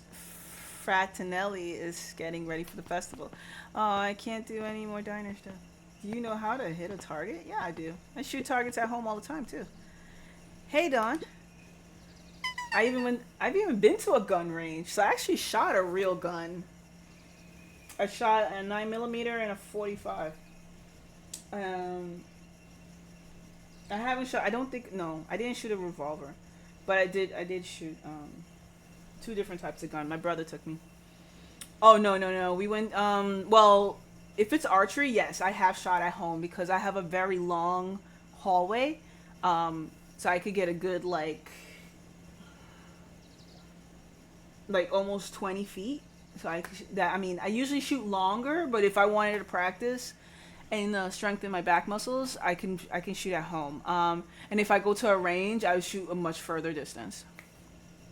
Yeah, I did archery, and I was an Olympic. Well, I was Olympic trained, Olympic coach certified, but not an Olympian. So I'll just be very specific with that. Is it true about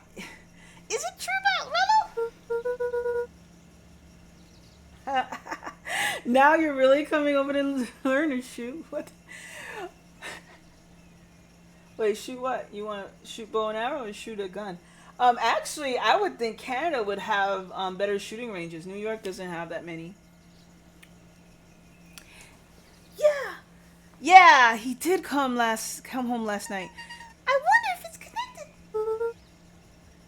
Connected to what? I was checking in on the reports about increased activity around town. What sort of activity? Windowless trucks, mechanical noises, strange lights.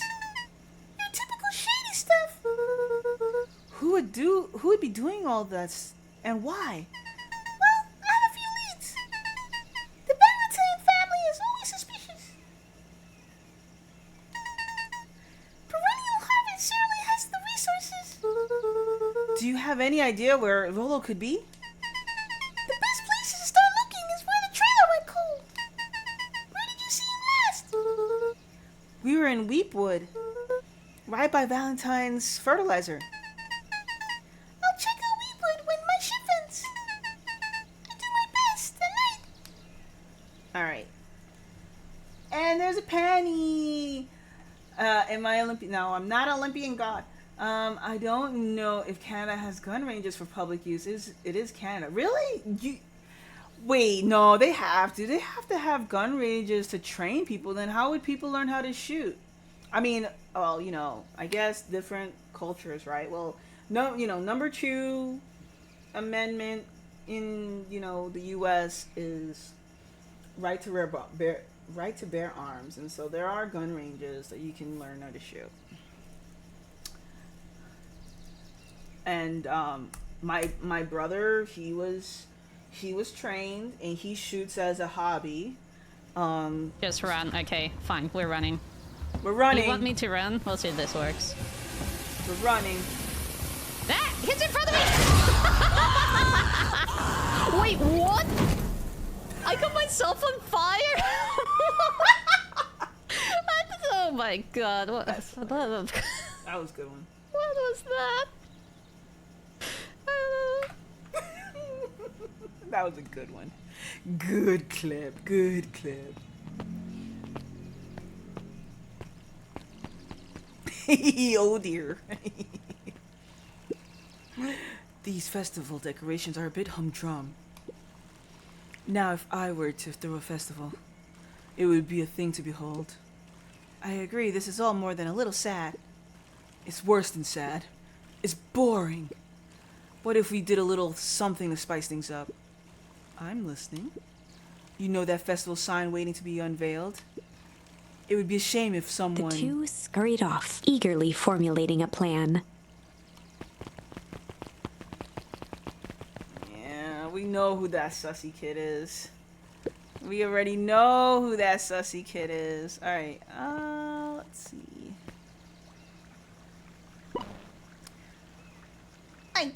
Identify yourself, please.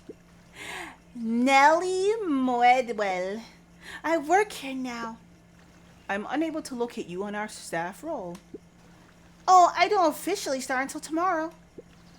Mr. Kerr said I could come in. Mr. Kerr said I could come in early tonight to get a few things done. Hold, please. Clear is authorized. Thank you. Our harvest awaits. Interesting. Okay. Who can I talk to? Ooh, you. Whoa. You could get a wrench in the noggin sneaking up on a guy like that. Don't scare a man like while he's junking, sonny. Evening, Joff. Isn't it kind of late to be junking? I might as well ask the same thing of you. Find anything good? Bah, ever since Perennial Harvest moved in, even the junk is trash. We can learn a lot about a person by looking at what they throw away. With this bunch, it's all shredded paper and coffee cups. Well, I better get going. I didn't see nothing if you didn't see nothing. See what? Exactly. Alright, no more tokens. No tokens here. You're snoozing away. Can't give a care in the world. Anything here? Nothing's here. Anything here? No. No. And no. Alright, anything... Oh, anything new to go fishing? Do I have any? No, there's nothing new. Okay. Luca wrapped a twig of thyme around the hook. Some Yeah. fish have refined. Yeah. There's nothing new to go fishing with. Okay. I think I have one more left. Hey, Jetson. Have you seen Rolo come this way by chance? Afraid not. As elusive as the fish in here are. Okay.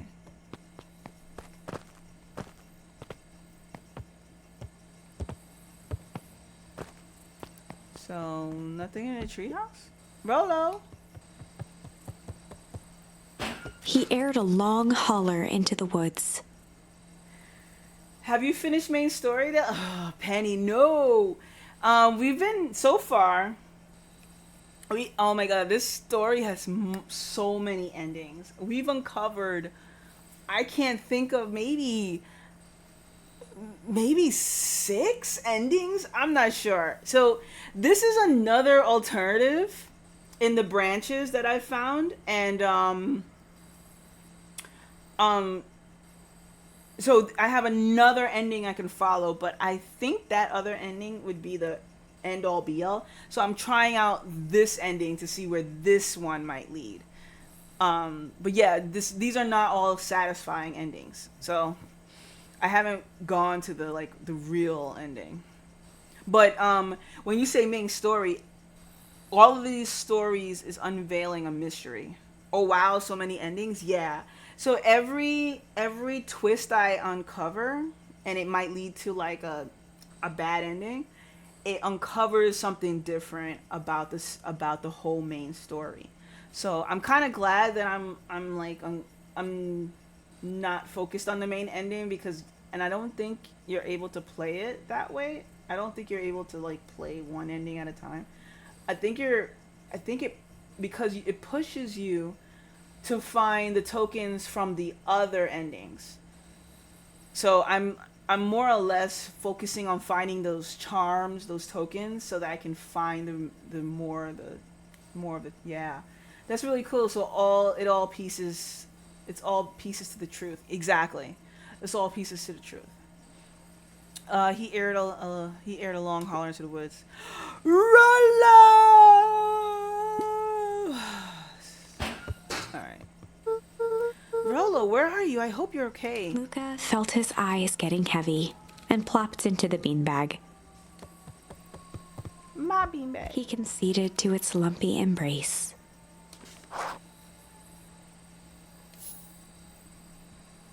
Yeah, so this one is a bad ending, but it's only again, because Luca I found a himself charm I want in to a try it. vast black expanse. I'm ready to play when you are, by the way, Deli. Alright, Slug. Now, the only person left is Serenade.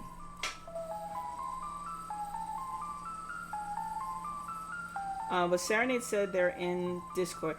So, alright. I'ma hop into it. I'ma hop into Discord, but I'ma deafen y'all until everyone's there.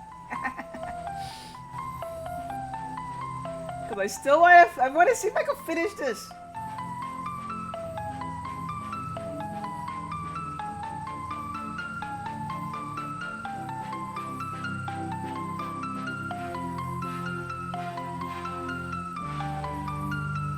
Alright.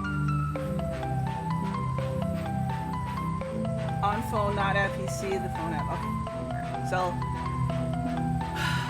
alright, I'm waiting for those guys to arrive. I'm gonna be deaf until they show up.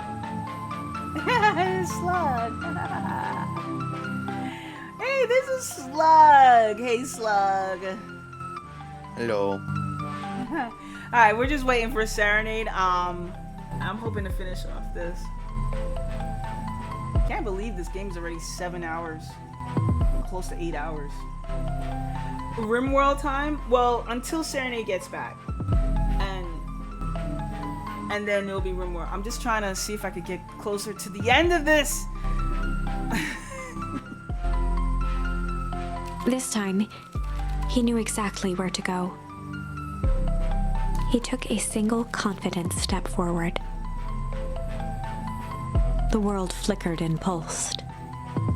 He found himself standing in front of the frigid air of a blazing campfire. The source. He plopped down cross-legged and gazed into the cold flame, waiting. Soon enough, the fire began to die out, popping sporadically, until all that was left was a single ember. So if anyone were to ask me, there's one thing about this game that kind of like turns me off is these parts. So like the narrator goes on about what is happening and she's giving you descriptions, but while she's giving you descriptions, you know, why are you staring into black space? And this is why I'm kind of like, I'm not. Lucas stood this up is the only part and that dusted bothers me. himself off. He plucked the glowing ember from the cold ash, examined it, and slid it into his pocket. A keepsake. The voice of his father spoke behind him. Yeah, I figured the same thing. They're saving on our animation. But you know what? The game's been out for like 2-3 years. You can think You that made like me if proud, you could Buckaroo. done like little updates after so many people have bought this game over time, you know? So, I mean, you would think that you would try to like, update those portions of it. Because this is just staring into black space and having the narrator speak. And you only have one narrator, too. So you're already saving with only one voice actress. Luca turned to face him. Dad, what is this place? A warm grin grew across his father's face. A place where everything that has been and everything that could be all wait together. Luca found himself staring at his father's face, trying Is the as voice hard actor as a he real could to person? memorize every single detail. I get AI vibes. No, with that intonation, you think that's an AI voice actress? I think it could be. I don't know. She seems to be, reading with emphasis and intonation. So I think it's a real one. They can kind of do Neat. that now. For what? I mean, could they have done it 2 years ago? Because this I'll game just is look two- up. I'll look it up. Yeah. Another voice spoke out as Luca's doppelganger stepped forward. That's up to you. I could get Luke. I could get Slug and Serenade to voice the other actors now. Yeah, sure. No, it's a real Without knowing person. They why, just Luca have began to weep. AI vibes to them.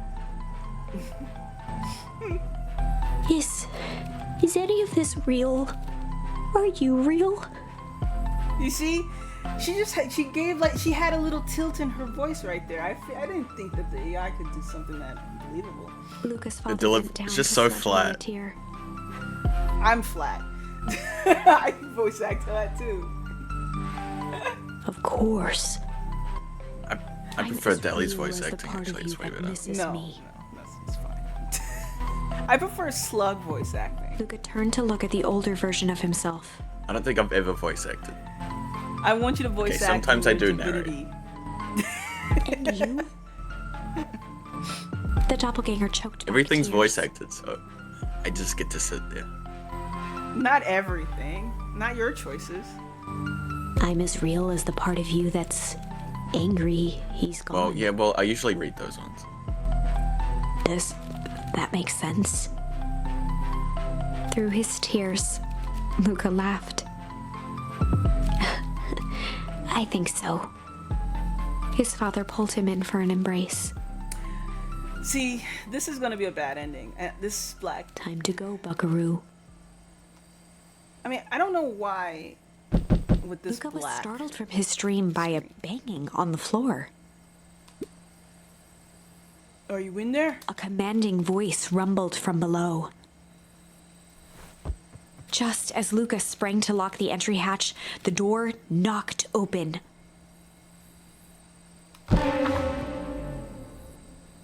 Chapter 5. Dangers big and small. Luca stumbled back. He heard the rope ladder creak under significant weight. Keeping his eyes fixed on the hatch, he inched backward to the balcony. As his hand grasped the door handle, Luca froze. A large figure clumsily wriggled up through the hole.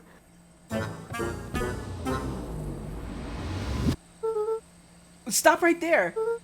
Or I'll... Jeez, I know it's dark and all, but I figured you'd recognize me. Who are you? The large figure cocked its head inquisitively. That's Rollo. Shit. Stop now or I'll clobber you with a baseball bat. Whoa, whoa, whoa, whoa, take it easy. Luca, you need to get your eyes checked. It's me, Rollo. Nice try, but I know you aren't Rollo. You're like one of his random uncles or something. Where is he? Haha, uncle. Luca, quit messing around. It's me. I'm a 13-year-old in a man's body. If it's really you, prove it. Flaming chicken coop, Luca. Luca's jaw dropped. He peered more closely at the man standing in front of him. Something about him was undeniably Rollo. Only bigger, older, changed. How? What happened to you? When I was running away, I ran into more people in those yellow suits. They grabbed me and dragged me away. What? Where did they take you? Don't know. They threw a bag over my head. It was cold and smelled like a swimming pool. That was some fast puberty, Rollo. I think it was an underground lab or something. They made my hands all big. Look. Rollo proudly presented his hands to Luca. Pretty sweet, right? I mean, it wouldn't be my first pick for a superpower. But beggars can't be choosers. Rollo, it wasn't just your hands. My feet too? Dang, Pa just bought me some new shoes. Wait, Luca, why are you so small? Luca moved to the side and pointed Rollo to his reflection in the balcony window. What the? His hands shot up to his face. Holy Toledo! He cannot tell he's taller? No, man, he can't. Rollo, what did they do to you? They made me drink some sort of green crud. Ew. Actually, it wasn't too bad. It kind of tasted like licorice. I passed out and woke up like this. And then I sort of smashed open my cage and escaped. Whoa, you smashed open a cage? Kinda. At least I think I did. It's a bit of a blur. They had you in a cage? Who are these people? I don't know who did this to you, but we're gonna fix it. Fix it? This is awesome! Well, I'm just glad you're safe now. Luca, you don't need to worry about me. Sure, I got snatched, but look at it this way. I got snatched! I know where snatched people go! We may finally have a lead on what happened to your family. Maybe you're right, but this all seems dangerous. Danger! Ha! Rollo shadowboxed a few jabs. I'll take them all now! Hey fellas, what's up? With a yelp, Rollo dove behind Luca. Ah! Take cover! Did I come at a bad time? Who the heck are you? This is Beck. Sorry, something truly bizarre just happened. I need help. Well. I didn't know where else to go. So you're just hanging out here with your large adult hands. Serenade's at the convenience store, I think. Convenience store. That's it. I've had it. Yeah, that could be the How long ago voice. did he leave? You know. That could be the voice of Sorry? Luca. All right. I said, how long ago did he leave? You know. Okay. Ah, this is my buddy Rolo. This is your missing friend? One and the same. He seems a little old. I'll have you know this is a recent development. What the heck does that mean? Oh, I'm sorry, you're the one who just showed up out of nowhere. So we'll be asking the questions here. That's fair. How did you find us? Your silly little treehouse? I think you mean our silly little mission control. I hate to break it to you, but your secret path isn't so secret. And I could hear your racket from a mile away. See, Luca, this is why we need to improve security around here. Not now, Rolo. Beck, you said something bizarre happened? Yeah, but... She shot a nervous glance at Rolo. Anything you can say around me, you can say around Rolo. This has to be a weird day all around, hasn't it? Yup. Beck's eyes narrowed. Okay, so it all started when I made it back home. My first order of business was try to salvage my hair. So I dyed it with some stuff from the chemistry set my mom gave me. Okay. Just need to play it cool and hope no one notices.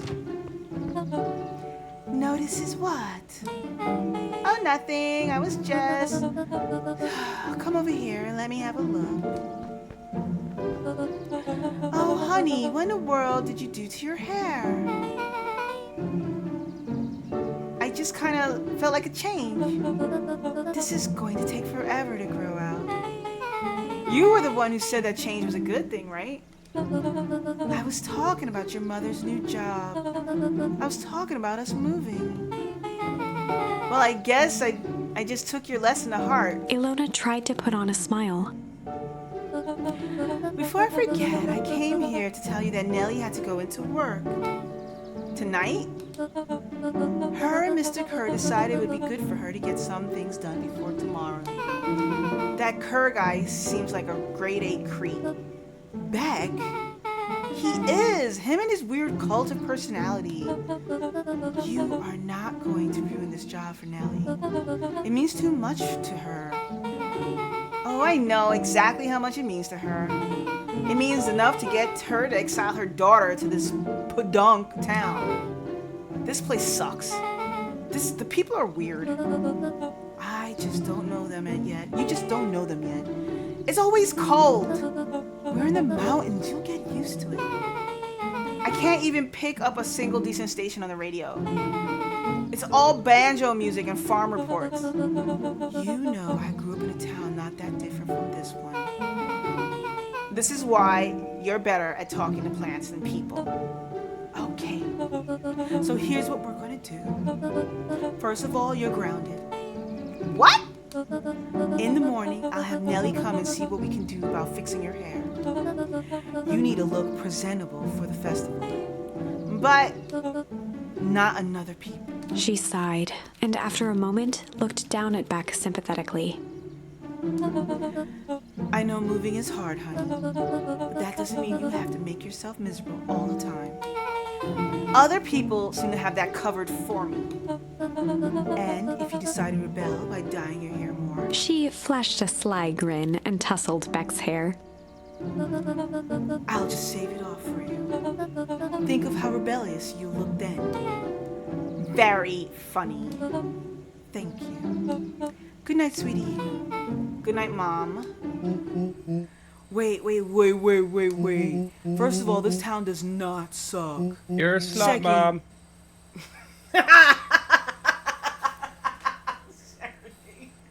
Back. Second, you need help because you got grounded. Now. I'm sorry I got you in trouble. This is my fault your hair got screwed up in the first place. Don't worry about it. I look cool. This kind of look cool. All right. So this saved at 3 minutes. The folks Who's the are fourth ready. cat? Oh, wait, that's you. All right. So we're gonna have to continue this tomorrow. My goodness, this game still continues.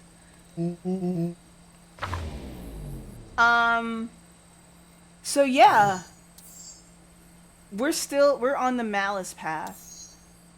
Then we come back and we have to do the weep path, which I presume is the end all.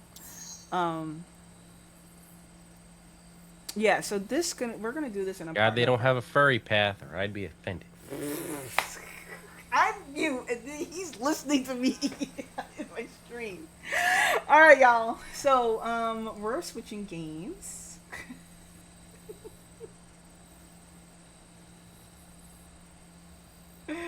We're back at it tomorrow. Where I hunt furries. Yes, Serenade. Hello. Lots of space for the tree to grow. Yeah, I mean, it looks like lots of space, but I can see where the margins are, Penny. Like, let me just quickly go back and show you. So look, if you see, like, you see where the page number is, and you see where the title of the title, I could see where the page margins are, so I could see that it's almost finished. I think that the weeping